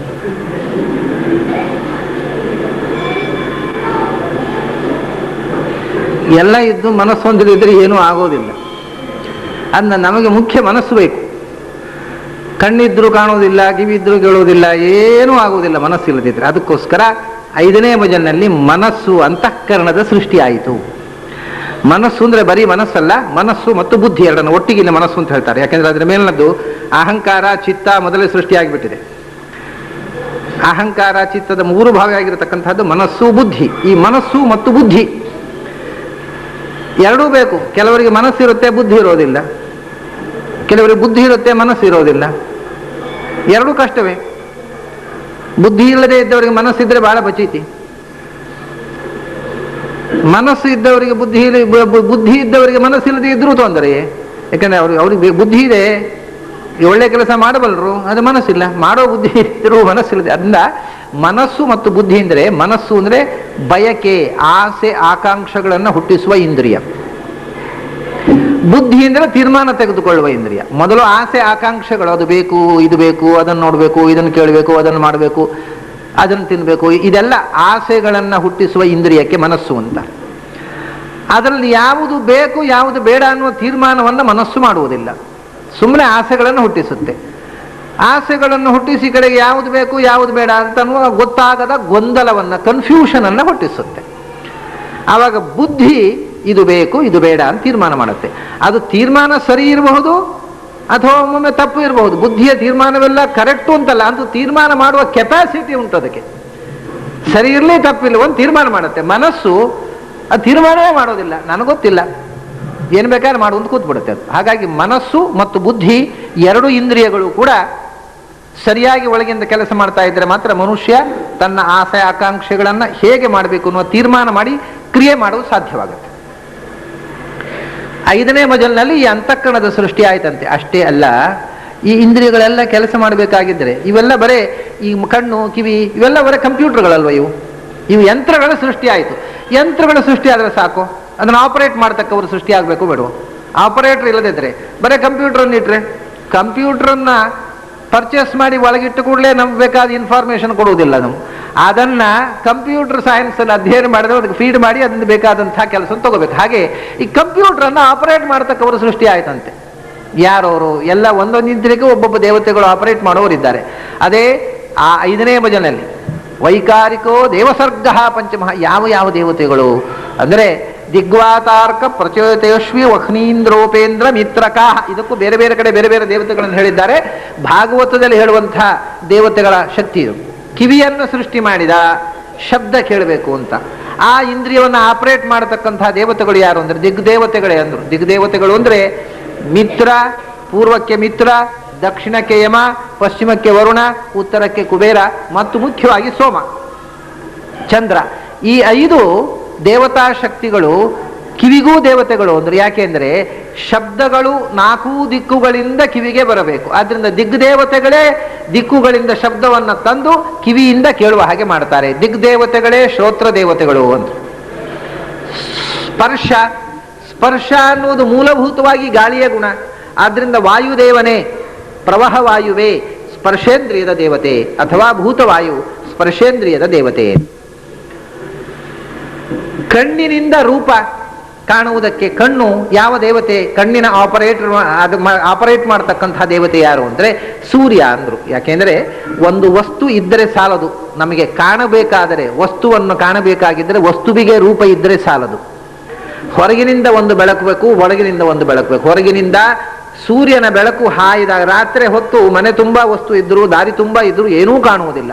ಹಾಗಾದ್ರೆ ವಸ್ತು ಇರುವುದು ಸಾಲದು, ವಸ್ತುವನ್ನ ಕಾಣಿಸುವಂತಹ ಬೆಳಕು ಇರಬೇಕು.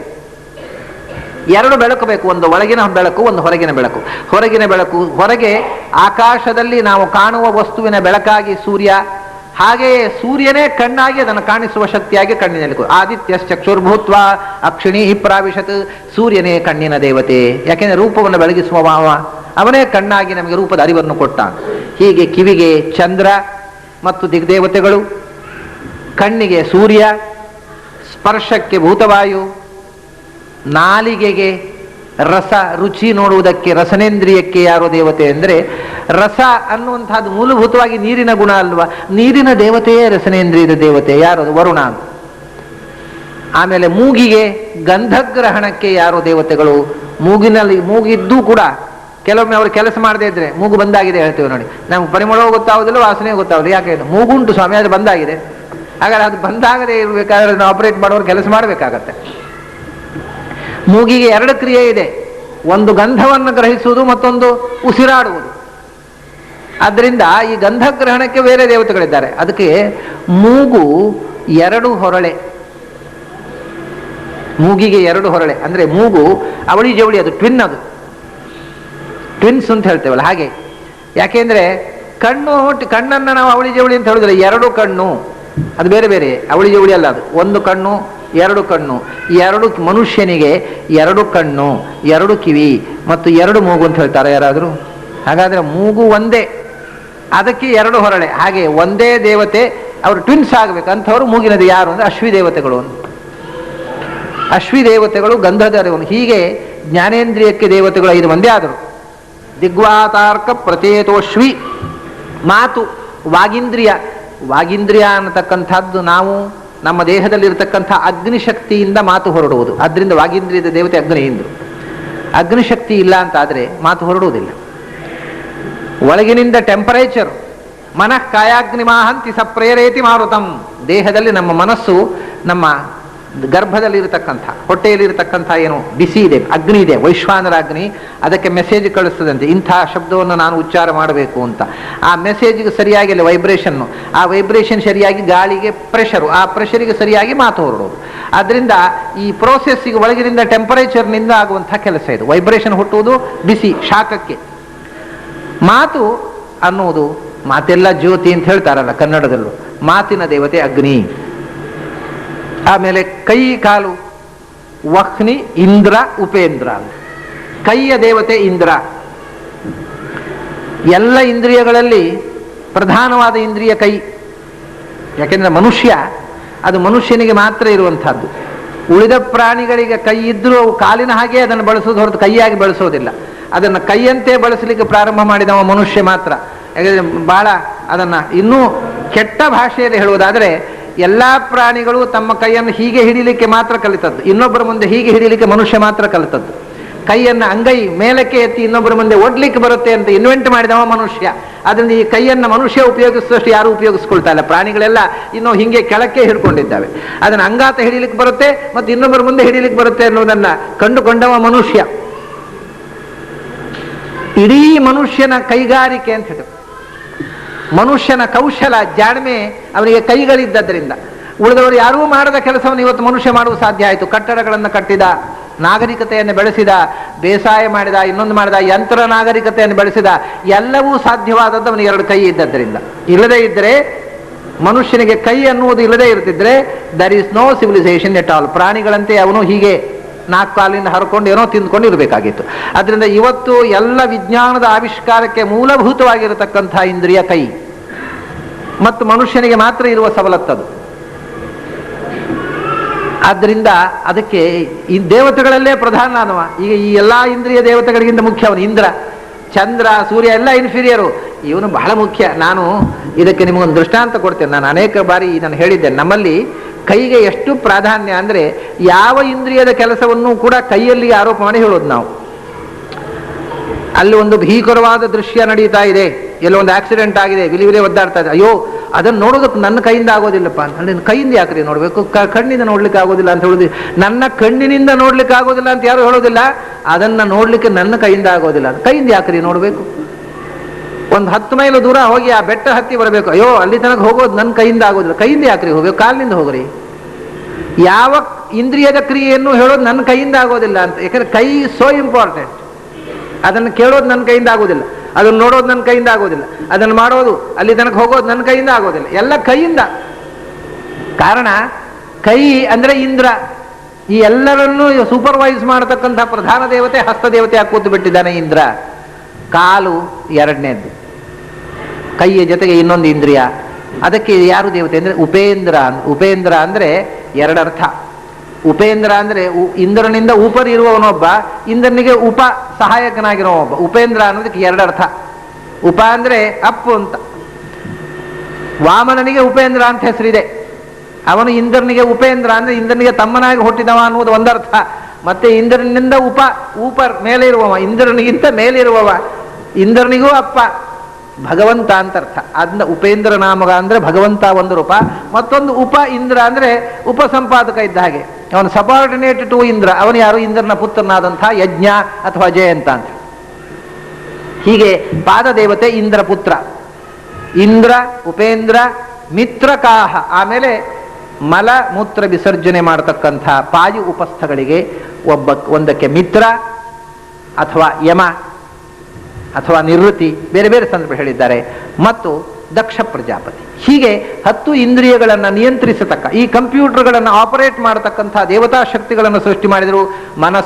ಮನಸ್ಸಿನ ದೇವತೆ ಇಂದ್ರನೇ. ಗರುಡಶೇಷ ರುದ್ರರು, ಇಂದ್ರಕಾಮರು ಅವರೆಲ್ಲ ಮೊದಲೇ ಆಗಿಬಿಟ್ಟಿದ್ದಾರೆ. ಅಹಂಕಾರ ತತ್ವ. ಚಿತ್ತದ ದೇವತೆ ಬ್ರಹ್ಮದೇವರೇ, ವಾಯುದೇವರೇ ಸ್ವತಃ. ಎಲ್ಲ ಆಯಿತು. ಎಲ್ಲ ಇಂದ್ರಿಯಗಳ ಸೃಷ್ಟಿಯಾಯಿತು. ಇಂದ್ರಿಯಾಭಿಮಾನ ದೇವತೆಗಳ ಸೃಷ್ಟಿಯಾಯಿತು.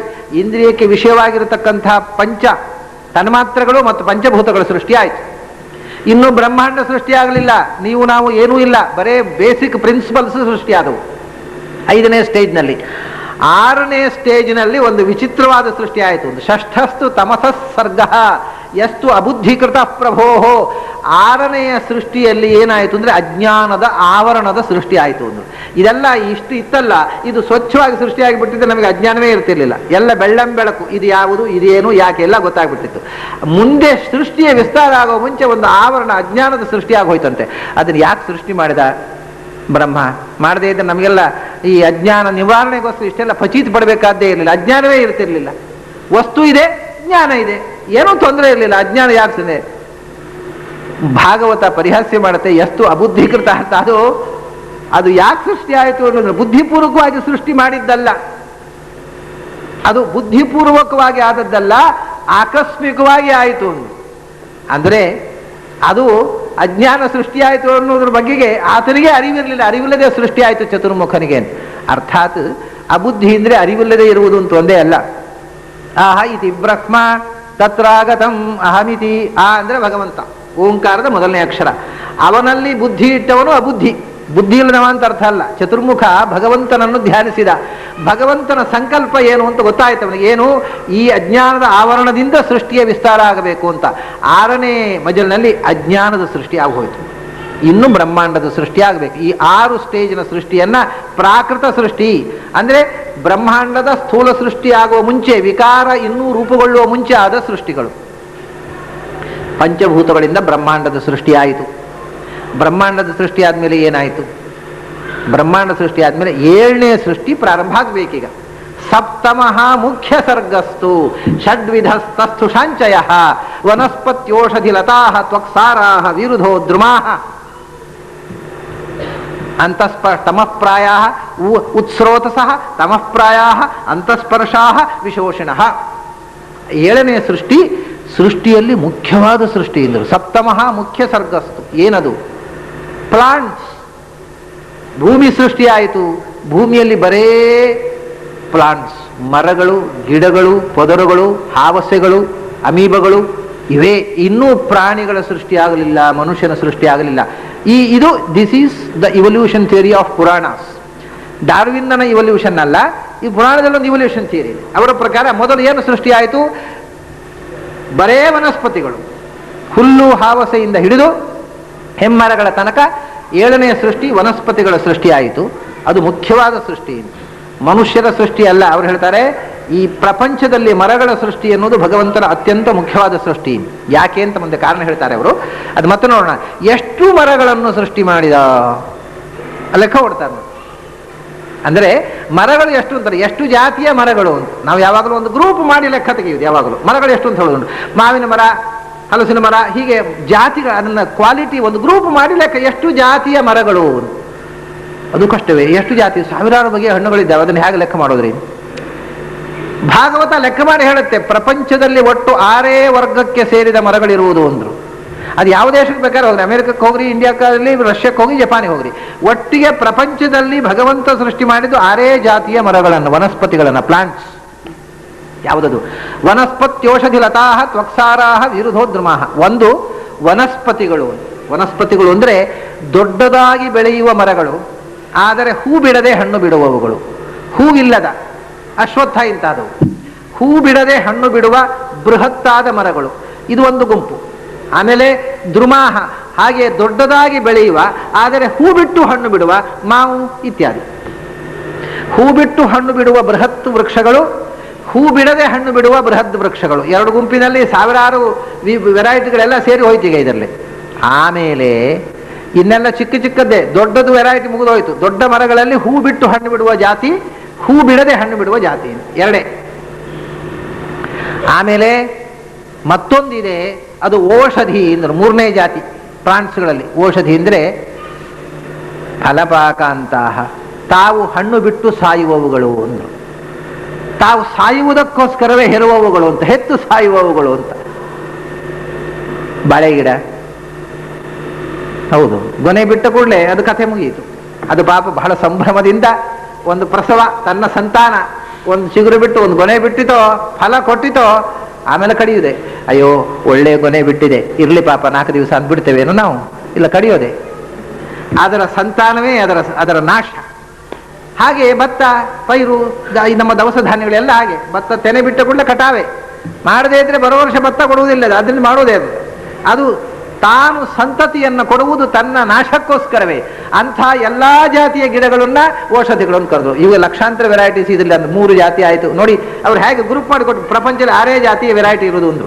ಔಷಧಿಗಳು, ವನಸ್ಪತಿಗಳು, ದ್ರುಮಗಳು. ಆಮೇಲೆ ಮತ್ತೆ ಲತಾಹ. ಲತಾಹ ಅಂದ್ರೆ ಬಳ್ಳಿಗಳು, ಕ್ರೀಪರ್ಸ್, ಹರಿದುಕೊಂಡು ಹೋಗುತ್ತದೆ. ಅದು ಕುಂಬಳಕಾಯಿಯ ಬಳ್ಳಿ ಆಗಬಹುದು, ಸೌತೆಕಾಯಿ ಬಳ್ಳಿ ಆಗಬಹುದು, ಅಥವಾ ಮಲ್ಲಿಗೆ ಆಗಬಹುದು, ಇನ್ನೊಂದು ಹೂವಿನ ಬಳ್ಳಿ ಆಗಬಹುದು, ಯಾವುದಾಗಬಹುದು. ಹರ್ಕೊಂಡು ಹೋಗುವಂಥವು, ಸ್ವತಂತ್ರವಾಗಿ ಮರವಾಗಿ ಬೆಳೆಯದೆ ಹರ್ಕೊಂಡು ಹೋಗುವ ಕ್ರೀಪರ್ಸ್ ಕ್ವಾಲಿಟಿ. ಇದು 4ನೇ ಜಾತಿ ಆಯಿತು. ಆಮೇಲೆ ಇನ್ನೊಂದು ವಿರುಧ ಅಂದ್ರೆ ದೊಡ್ಡ ಮರವಾಗಿಯೂ ಬೆಳೆಯುವುದಿಲ್ಲ, ಅಂದ್ರೆ ಬೆಳೀತವೆ ಸಣ್ಣ ಸಣ್ಣ ಬುಷಸ್. ವಿರುಧ ಅಂದ್ರೆ ಬುಷಸ್, ಸಣ್ಣ ಸಣ್ಣ ಪದರಾಗಿ. ಹುಲ್ಲು ಹಾವಸೆ, ಹುಲ್ಲಿನ ಪದರು ಆಗಬಹುದು. ಗಿಡಗಳು, ನಾವು ಕ್ರೋಟನ್ ಗಿಡಗಳು, ಅಥವಾ ಸಣ್ಣ ಸಣ್ಣ ಹೂವಿನ ಗಿಡಗಳು, ಅಥವಾ ಈ ವಿರುದ್ಧನಲ್ಲೇ ಸೇರುತ್ತೆ ಕಸಿ ಮಾವಿನ ಗಿಡಗಳು. ಚಿಕ್ಕದಾಗಿ ಸಂಪಿಗೆ ಗಿಡ ಇವೆಲ್ಲ ಈ ಕಸಿ ಸಂಪಿಗೆ ಹೆಚ್ಚು ದೊಡ್ಡದಾಗುವುದಿಲ್ಲ, ಸಣ್ಣದಾಗಿ ಪೊದರು ಪೊದರಾಗಿ ಬೆಳೆಯತಕ್ಕಂಥ ಚಿಕ್ಕ ಮಹಾದ್ರುಮಗಳು ಅಲ್ಲ, ವನಸ್ಪತಿಗಳು ಅಲ್ಲ, ಚಿಕ್ಕದಾಗಿ ಬೆಳೆಯುವ ಗಿಡಗಳು, ಪೊದರುಗಳು, ಬುಷಸ್ಸು, ಅದು ಹುಲ್ಲಿನ ಪೊದರು ಸೇರಿದಲ್ಲಿ, ಹುಲ್ಲು ಹಾವಸೆ ಕೂಡ ಇದರಲ್ಲಿ ಸೇರಿತು. ಇದೆಲ್ಲ ಆದಮೇಲೆ ಈಗ ನಮ್ಮ ಲೆಕ್ಕದಲ್ಲಿ ಮುಗೀತು, ನೀನು ಹೇಳಲಿಕ್ಕೆ ಬಾಕಿ ಇಲ್ಲ. ಚಿಕ್ಕ ಗಿಡಗಳಾಯಿತು, ದೊಡ್ಡ ಗಿಡಗಳಾಯಿತು, ಹೂ ಬಿಡುವ ಗಿಡಗಳಾಯಿತು, ಹೂ ಬಿಡದ ಗಿಡಗಳಾಯಿತು, ಹಣ್ಣು ಬಿಟ್ಟ ಕೂಡಲೇ ಸಾಯೋ ಗಿಡಗಳಾಯಿತು. ಇನ್ಯಾವುದು ಬಾಕಿ ಇದೆ? ನಮ್ಮ ಲೆಕ್ಕದಲ್ಲಿ ಬಾಕಿ ಇಲ್ಲ, ಎಲ್ಲ ಆಯಿತು. ಅವನ ಹತ್ರ ಇನ್ನೊಂದು ಬಾಕಿ ಇದೆ. ಯಾವುದು ಅಂದರೆ, ಎಲ್ಲ ಪ್ರಪಂಚದಲ್ಲಿ ಇರತಕ್ಕ ಯಾವುದೇ ಮರವನ್ನು ನೋಡ್ರಿ ನೀವು, ಅದಕ್ಕೆ ಹೊರಗಿನಿಂದ ತೊಗಟೆ ಮತ್ತು ಒಳಗಿನಿಂದ ತಿರುಳು. ಈಗ ಗಂಧದ ತೊಗಟೆ ಯಾರಿಗೆ ಬೇಕಾಗಿದೆ? ಅದರ ತಿರುಳು ಅದು ಕಂಪು, ಪರಿಮಳ ಇರೋದು ಗಂಧದ ತಿರುಳಿನಲ್ಲಿ, ಒಳಗಿನ ತಿರುಳು ಪರಿಮಳ. ಹಾಗಾಗಿ ಮರ ತಿರುಳು ಗಟ್ಟಿಯಾಗಿರಬೇಕು ಅಂತ ಅದನ್ನು ನಾವು ನೀರಿನಲ್ಲಿ ಹಾಕಿ ಯಾವುದಾದ್ರು ಮನೆ ಕೆಲಸ ಮಾಡಬೇಕಾದ್ರೂ ನೀರಿನಲ್ಲಿ ಇಟ್ಟು ಅದು ವರ್ಷಗಟ್ಟಲೆ ಅದನ್ನು ಗಟ್ಟಿಯಾಗುವಂತೆ ಮಾಡ್ತಿದ್ರು. ಮರದ ಸಾರ ತಿರುಳೇ ಇಲ್ಲದ ತೊಗಟೆಯೇ ಸಾರವಾದ ಒಂದು ಮರ ಇದೆ ಎಂದರು. ಅದು ಒಂದು ಕ್ವಾಲಿಟಿ. ತ್ವಕ್ಸಾರ, ತಿರುಳೇ ಇಲ್ಲ, ಟೊಳ್ಳು. ಯಾವುದದು? ಬೆಂಬೂಸ್. ಓಹೋ, ಹೌದು, ನಮ್ಮ ಮರ್ತೇ ಹೋಗಿತ್ತು, ಅವ್ರು ಹೇಳೋ ತನಕ ನೆನಪಾಗ್ಲಿಲ್ಲ. ಅದಕ್ಕೆ ಒಳಗೆ ತಿರುಳೇ ಇಲ್ಲ, ಟೊಳ್ಳು.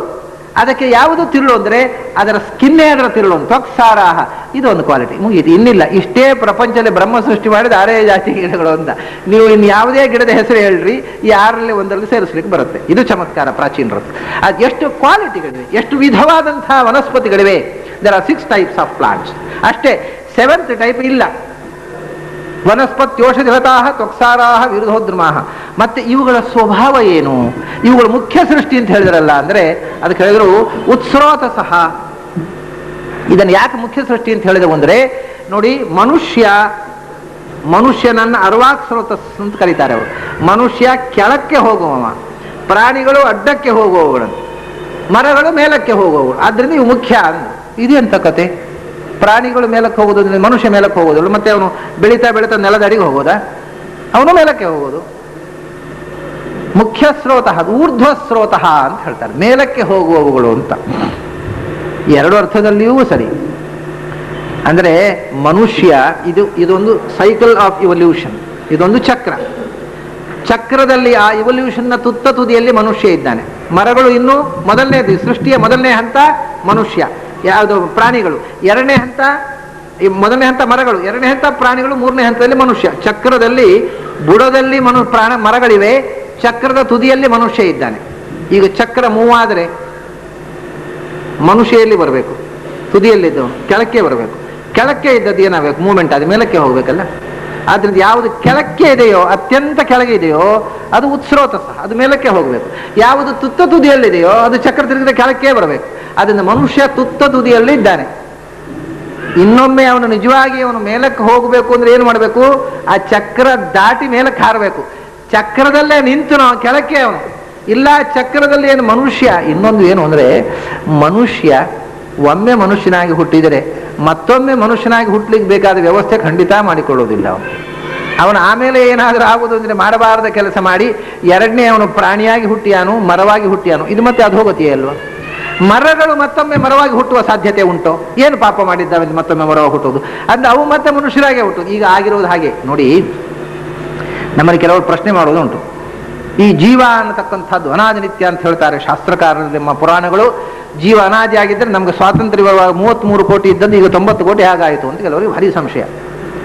ಅದಕ್ಕೆ ನನ್ನ ಹತ್ರ ಕೇಳಿದರು, ಕೆಲವು ಕಡೆ ಹೋದಾಗ ಈ ಪ್ರಶ್ನೆ ಹಾಕಿದ್ರು. ನಾನು ಹೇಳಿದೆ, ನೋಡಿ, ಆವಾಗ 33 ಕೋಟಿ ಇದ್ರು, 90 ಕೋಟಿ ಇರಲಿಲ್ಲ. ಅದೇ ಯಾಕೆಂದ್ರೆ ಅವೆಲ್ಲ ಈ ಜೀವಗಳ ಮರ ಆಗಿದ್ದವು. ಸ್ವಾತಂತ್ರ್ಯ ಬಂದ ಮೇಲೆ ಈ ಕಾಂಟ್ರಾಕ್ಟರ್ಸ್ ಎಲ್ಲ ಮರ ಕಡಿದ್ರು. ಅವು ಪಾಪ ಮಾಡಲಿಲ್ಲ, ಮನುಷ್ಯರಾಗಿ ಹುಟ್ಟಿದವು. ಇನ್ನು ಈ ಮನುಷ್ಯರು ಮಾಡಬಾರದು ಮಾಡಿ ಪುನಃ ಮರ ಆಗಿ ಹುಟ್ಟಬೇಕು. ಅಲ್ಲಿ ತನಕ ಮನುಷ್ಯರು ಜಾಸ್ತಿ ಆಗೋದಲ್ವ. ಒಟ್ಟು ಇವರಿಗೆ ಜೀವ ಅಂದರೆ ಮನುಷ್ಯರು ಮಾತ್ರ. ಎಷ್ಟು ಪ್ರಾಣಿಗಳು, ಎಷ್ಟು ಮರಗಳು, ಇವೆಲ್ಲವೂ ಜೀವಜಾತಲ್ಲಿ ಸೇರಿದ್ದಲ್ವ. ಹಾಗಾದ್ರೆ ಮರದ ರೇಷಿಯೋ ಕಮ್ಮಿ ಆದಾಗ ಮನುಷ್ಯರು ಜಾಸ್ತಿ ಆದರು, ಮನುಷ್ಯರ ರೇಷಿಯೋ ಕಮ್ಮಿ ಆದಾಗ ಕಾಡು ಜಾಸ್ತಿ ಆಗುತ್ತೆ. ಒಟ್ಟಿಗೆ ಅಷ್ಟೇ ಜೀವಸಂಖ್ಯೆ ಇದೆ. ಜೀವಸಂಖ್ಯೆ ಅಂದರೆ ಇವರಿಗೆ ಮನುಷ್ಯರು ಅಂತ ಅಷ್ಟೇ. ಬೇರೆಯವರಿಗೆ ಜೀವ ಇದೆ ಅಂತಲೇ ಗೊತ್ತಿಲ್ಲ ಇವರಿಗೆ, ಈ ಪ್ರಶ್ನೆ ಹಾಕುವವರಿಗೆ. ಅಲ್ಲ, ನಮ್ಮ ಪ್ರಶ್ನೆ ಹಾಕುವವರು ಎಷ್ಟು ದಡ್ಡರು ಇರ್ತಾರೆ ಅಂದ್ರೆ ಅವರಿಗೆ ಮನುಷ್ಯರದ್ದು ಮಾತ್ರ ಗುರುತು, ಬೇರೆ ವಿಷಯವೇ ಗೊತ್ತಿರೋದಿಲ್ಲ. ಅಲ್ಲಪ್ಪ, ಜೀವ ಅಂದ್ರೆ ಮನುಷ್ಯರಿಗೆ ಮಾತ್ರ ಜೀವ ಇರೋದಲ್ಲ, ಮನುಷ್ಯ ತಿನ್ನುವ ಪ್ರಾಣಿಗೂ ಜೀವ ಇದೆ, ಮರಕ್ಕೂ ಜೀವ ಇದೆ. Plants have life. ಇದು ಶಾಸ್ತ್ರಗಾರರು ಹೇಳಿರತಕ್ಕ ಮಾತು. ಸ್ಥಾನವನ್ನೇನು ಸಂಯಂತಿ ಯಥಾ ಕರ್ಮ ಯಥಾಶ್ರುತಂ. ಆದ್ರಿಂದ ಅವು ಪಾಪ ಮಾಡೋದಿಲ್ಲ. ಮರಗಳನ್ನು ಕಡಿದ್ರೆ ಅವು ಮತ್ತೆ ಮನುಷ್ಯರಾಗಿಯೇ ಹುಟ್ಟಬೇಕು. ಮರಗಳು ಪಾಪ ಮಾಡುವುದಿಲ್ಲ ಅಷ್ಟೇ ಅಲ್ಲ, ಅವು ಎಂಥ ಪುಣ್ಯ ಜೀವಿಗಳು ನೋಡಿ. ಅವುಗಳನ್ನ ಕಡಿಲಿಕ್ಕೆ ಅಂತ ಮನುಷ್ಯ ಹೋದರೆ ತನ್ನನ್ನ ಕಡಿದು ಉರುಳಿಸುವ ಕೃತಜ್ಞನಾದಂತಹ ಮನುಷ್ಯನಿಗೂ ನೆರಳು ಕೊಡ್ತಾವ? ಯಾವ ಮನುಷ್ಯ ಆದ್ರೂ ಕೊಟ್ಟಾನ? ತನಗೆ ಅಪಕಾರ ಮಾಡಲಿಕ್ಕೆ ಬಂದವನಿಗೂ ನೆರಳು ಕೊಡುವ ಮರಗಳು, ಅವುಗಳು ಮತ್ತೊಮ್ಮೆ ಪುನರ್ಜನ್ಮ ಇದ್ದರೆ ಅವುಗಳಿಗೆ ಪಾಪಯೋನಿ ಬರುವುದಂತೂ ಸಾಧ್ಯ ಇಲ್ಲ. ಹಾಗಾಗಿ ಅವು ಉತ್ಸ್ರೋತ ಸಹ ಅಂತ, ಅವು ಪ್ರೋಗ್ರೆಸ್, ಈ ಇವಲ್ಯೂಷನ್ ಥಿಯೋರಿಯಲ್ಲಿ ಅವು ಮೇಲ್ಮುಖವಾಗಿ ಹೋಗುವವುಗಳು. ಮತ್ತೆ ಪುನರ್ಜನ್ಮ ಅಂದ್ರೆ ಮನುಷ್ಯರಾಗೇ ಹುಟ್ಟಬೇಕು ಅವು. ಹಾಗಾಗಿ ಅದು ಮುಖ್ಯ ಸೃಷ್ಟಿ ಎಂದರು, ಮೇಲ್ಮುಖವಾದ ಸೃಷ್ಟಿ. ಮನುಷ್ಯ ಹೋದರೆ ಅವನು ಮುಂದೆ ಮತ್ತೊಮ್ಮೆ ಮನುಷ್ಯನಾಗಿ ಹುಟ್ಟುವ ಸಂಭವ ಬಹಳ ಕಡಿಮೆ. ಇನ್ನೇನೋ ಆಗ್ತಾನೆ. ತೈಹ ಮೃಗೋವ ವೃಕೋವ ವ್ಯಾಘ್ರೋವ ವರಾಹವ್ವ ಯದ್ಯದಾ ಭವಂತಿ ಯದ್ಯದ್ಭವಂತಿ ತತ್ತದಾ ಭವಂತಿ. ಅವನು ನರಿಯೋ ನಾಯಿಯೋ ತೋಳವೋ ಆಗಿ ಹುಟ್ಟುತ್ತಾನೆ ಅಂತಾರೆ ಉಪನಿಷತ್ತು. ಯಾಕೆಂದ್ರೆ ಅಂಥ ಕೆಲಸವನ್ನೇ ಮಾಡಿರ್ತಾನೆ ಅವ. ನರಿಯ ಬುದ್ಧಿ ಮಾಡಿದ ಮೇಲೆ ನರಿಯಾಗೆ, ಮನುಷ್ಯರಾಗಿದ್ದುಕೊಂಡು ನರಿ ಬುದ್ಧಿ ಯಾಕೆ ಮಾಡಬೇಕು, ನರಿಯಾಗೆ ಹುಟ್ಟು ಅಂತಾನೆ ಭಗವಂತ. ಹಾಗಾಗಿ ಮನುಷ್ಯ ಕೆಳಕ್ಕೆ ಹೋಗುವ ಸಂಭವ ಹೆಚ್ಚು, ಪ್ರಾಣಿಗಳು ಮರಗಳು ಮೇಲಕ್ಕೆ ಹೋಗುವಂಥವು. ಅದು ಮುಖ್ಯ ಸೃಷ್ಟಿ. ಉತ್ಸ್ರೋತ ಸಹ. ಆದರೆ ತಮಃಪ್ರಾಯ ಅಂದ್ರು, ಏನು ಗೊತ್ತಿಲ್ಲ. ತಮಃಪ್ರಾಯ, ಅವುಗಳಿಗೆ ತಮಸ್ಸು, ಕತ್ತಲು, ಅವುಗಳ ಬದುಕು ಅಂತಂದ್ರೆ ಕತ್ತಲು, ಯಾವ ಅರಿವೂ ಇಲ್ಲ. ಅಂದರೆ ಅರಿವು ಇಲ್ಲ ಅಂದ್ರೆ ಇಲ್ಲ ಅಂತ ಪೂರ್ತಿ ಇಲ್ಲ ಅಂತಲ್ಲ, ಅಂತಸ್ಪರ್ಶಾಹ ಅಂದ್ರು. ಒಳಗಿನಿಂದ ಅವುಗಳಿಗೆ ಅನುಭೂತಿ ಇದೆ, ಸುಖ ದುಃಖಗಳನ್ನ ಒಳಗಿನಿಂದ ಅನುಭವಿಸ್ತಾವೆ. ಮರ ಕಡಿಯಲಿಕ್ಕೆ ಒಬ್ಬ ಬಂದ್ರೆ ಇವನು ನನ್ನನ್ನು ಕಡಿತಾನೆ ಅಂತ ಅವೂ ದುಃಖ ಪಡ್ತಾವೆ. ನೀರು ಹಾಕಿದರೆ, ಗೊಬ್ಬರ ಹಾಕಿದರೆ ಅವು ಸಂತೋಷ ಪಡ್ತಾವೆ. ಆದ್ರಿಂದ ಒಳಗಿನಿಂದ ಸುಖ ದುಃಖದ ಅನುಭವ ಅವುಗಳಿಗಿದೆ. ಇವತ್ತು ಸೈನ್ಸ್ ಇದನ್ನು ಕಂಡುಕೊಂಡಿದೆ. ಆದರೆ ಭಾಗವತದಲ್ಲಿ ಇದನ್ನು 5,000 ವರ್ಷ ಮುಂಚೆ ಹೇಳಿದ್ದಾರೆ. ಮರಗಳಿಗೆ ತಾವೇ ಆಗತಕ್ಕಂಥ ಆಪತ್ತಿನ ನಿರೀಕ್ಷೆಯಿಂದ ಭಯ, ಸುಖ, ದುಃಖ ಇಂಥ ಒಳಗಿನ ಅನುಭವಗಳಿದೆ. ಆದರೆ ಯಾವ ಅರಿವೂ ಇಲ್ಲ, ಹೊರಗಿನ ತಿಳುವಳಿಕೆ ಇಲ್ಲ. ತಮಃಪ್ರಾಯ ಅಂತಸ್ಪರ್ಶಾಹ, ಇದು ಮರದ ಕ್ವಾಲಿಟಿ ಅಂತ. ಬಹಳ ಅದ್ಭುತವಾದ ಒಂದು ಸ್ವಭಾವ. ವಿಶೋಷಿಣ, ಮರಗಳ ದೊಡ್ಡ ಗುಣ ಏನು ಅಂತಂದರೆ, ಅದಕ್ಕೆ ಮುಖ್ಯ ಸರ್ಗ ಅಂತ ಹೇಳಿದ್ದು. ಮರಗಳು ಬದುಕಿದ್ದಾಗ ಹೇಗೂ ಉಪಕಾರ ಮಾಡ್ತಾವಲ್ಲ, ಅವು ನೆರಳು ಕೊಡ್ತಾವೆ, ಸಾವಿರಾರು ಪಕ್ಷಿಗಳಿಗೆ ಆಸರೆ ಮನೆಯಾಗಿ ಆಶ್ರಯ ಕೊಡ್ತಾವೆ, ನೆರಳು ಕೊಡ್ತಾವೆ, ಹಣ್ಣು ಕೊಡ್ತಾವೆ. ಅಷ್ಟೇ ಅಲ್ಲ, ಅವು ಬದುಕಿದ್ದಾಗ ಇಷ್ಟೆಲ್ಲ ಉಪಕಾರ ಮಾಡಿದವು, ಸತ್ತ ಮೇಲೆ ಕೂಡ ಉಪಕಾರವಾಗ್ತವೆ. ಇನ್ಯಾರೂ ಆಗುವುದಿಲ್ಲ ಪ್ರಪಂಚದಲ್ಲಿ, ಮನುಷ್ಯನೂ ಅಲ್ಲ. ಯಾರೂ ಕೂಡ ಬದುಕಿದ್ದಾಗಲೂ ಉಪಕಾರ ಮಾಡುವವನು, ಸತ್ತ ಮೇಲೂ ಉಪಕಾರ ಮಾಡುವವನು ಮನುಷ್ಯ ಮಾತ್ರ. ಬದುಕಿದ್ದಾಗಲೂ 4 ಜನಕ್ಕೆ ಭಾರವಾಗಿ ಬದುಕುವ, ಸತ್ತ ಮೇಲೂ 4 ಹೆಗಲಿಗೆ ಭಾರವಾಗಿಯೇ ಸಾಯುವನು. ಆದರೆ ಮರಗಳು ಹಾಗಲ್ಲ. ವಿಶೋಷಿಣ ಅಂದ್ರು. ಅಂದರೆ ನೋಡಿ, ಇನ್ಯಾವ ಯಾವ ವಸ್ತುವಿಗೂ ಈ ಕ್ವಾಲಿಟಿ ಇಲ್ಲ. ಅದು ಸತ್ತ ಮೇಲೆ ಏನಾಗುತ್ತೆ ಅಂದ್ರೆ ಒಣಗುತ್ತೆ ಎಂದ್ರು. ಕೊಳೆತು ನಾರು, ಮನುಷ್ಯ ಸತ್ತ ಮೇಲೆ 2 ದಿವಸ ಇಟ್ಟರೆ ಕೊಳೆತು ನಾರ್ತಾನೆ. ಯಾವುದು ಮತ್ತು ಕೊಳೆತು ನಾರೋದೇ. ಬೆಂಕಿಯೆಲ್ಲ ಹಾಕಿ ಸುಡಬೇಕು, ಇಲ್ಲ ಮಣ್ಣಲ್ಲಿ ಉಳ್ಬೇಕು, ಇಲ್ಲದೇ ಇದ್ರೆ ಕೂತ್ಕೊಳ್ಳಿಕ್ಕೆ ಸಾಧ್ಯ ಇಲ್ಲ ಊರಿನಲ್ಲಿ.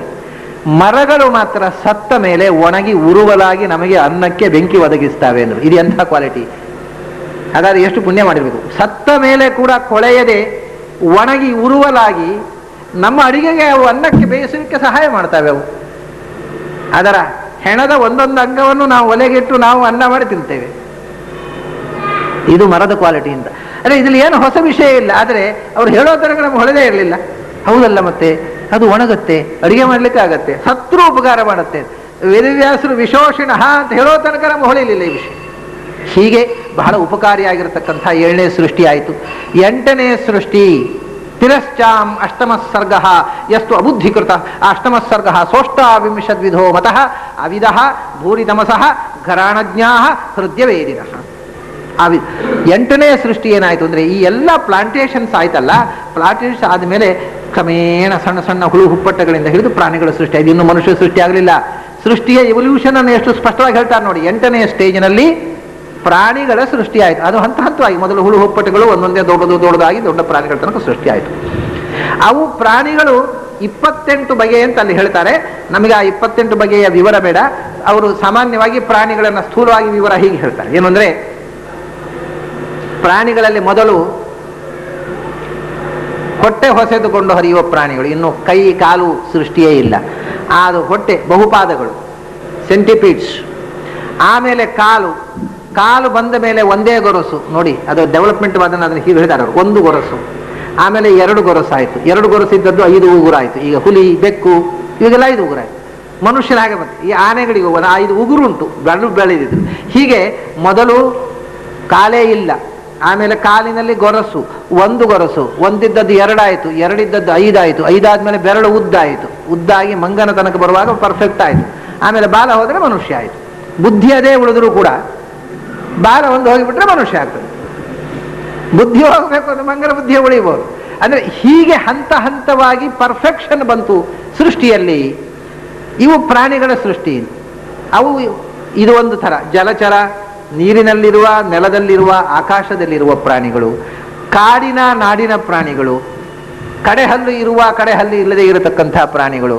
ಹೀಗೆ ಬಹಳ ಅದು ಗೊರಸು ಇದ್ದದ್ದಕ್ಕೆ ಕಡೆಹಲ್ಲು ಇಲ್ಲ, 2 ಗೊರಸು ಇದ್ದದಕ್ಕೆ ಕಡೆಹಲ್ಲು ಇದ್ದದಕ್ಕೆ 2 ಗೊರಸು. ಹೀಗೆ ಅದೆಲ್ಲ ಒಂದೊಂದನ್ನು ವಿಶ್ಲೇಷಣೆ ಮಾಡಿಕೊಂಡು ಉಭಯತಾದತಃ ಏಕಶಪಾಹ ದ್ವಿಶಪಾಹ ಪಂಚನಖಾಹ ಪ್ರಾಣಿಗಳನ್ನು ವಿಭಾಗ ಮಾಡಿದರು. ಇವು ಎಂಥವು ಅಂದರೆ ಅವಿದಹ, ಇವುಗಳು ಏನು ಜ್ಞಾನ ಇಲ್ಲ. ಭೂರಿ ತಮಸಃ, ಮರಗಳ ಹಾಗೆ ಯಾವ ಹಿಂದಿನ ಮುಂದಿನ ಎಚ್ಚರ ಇಲ್ಲ.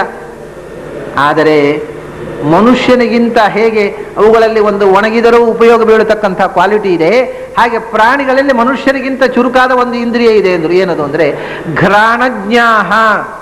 ಮನುಷ್ಯ ಯಾವುದನ್ನು ಕಣ್ಣಿನಿಂದ ನೋಡಿಯೂ ತಿಳಿಯಲಾರನೋ ಅದನ್ನು ಮೂಗಿನಿಂದ ಮೂಸಿ ಅವು ತಿಳಿಯಬಲ್ಲವು ಒಂದು.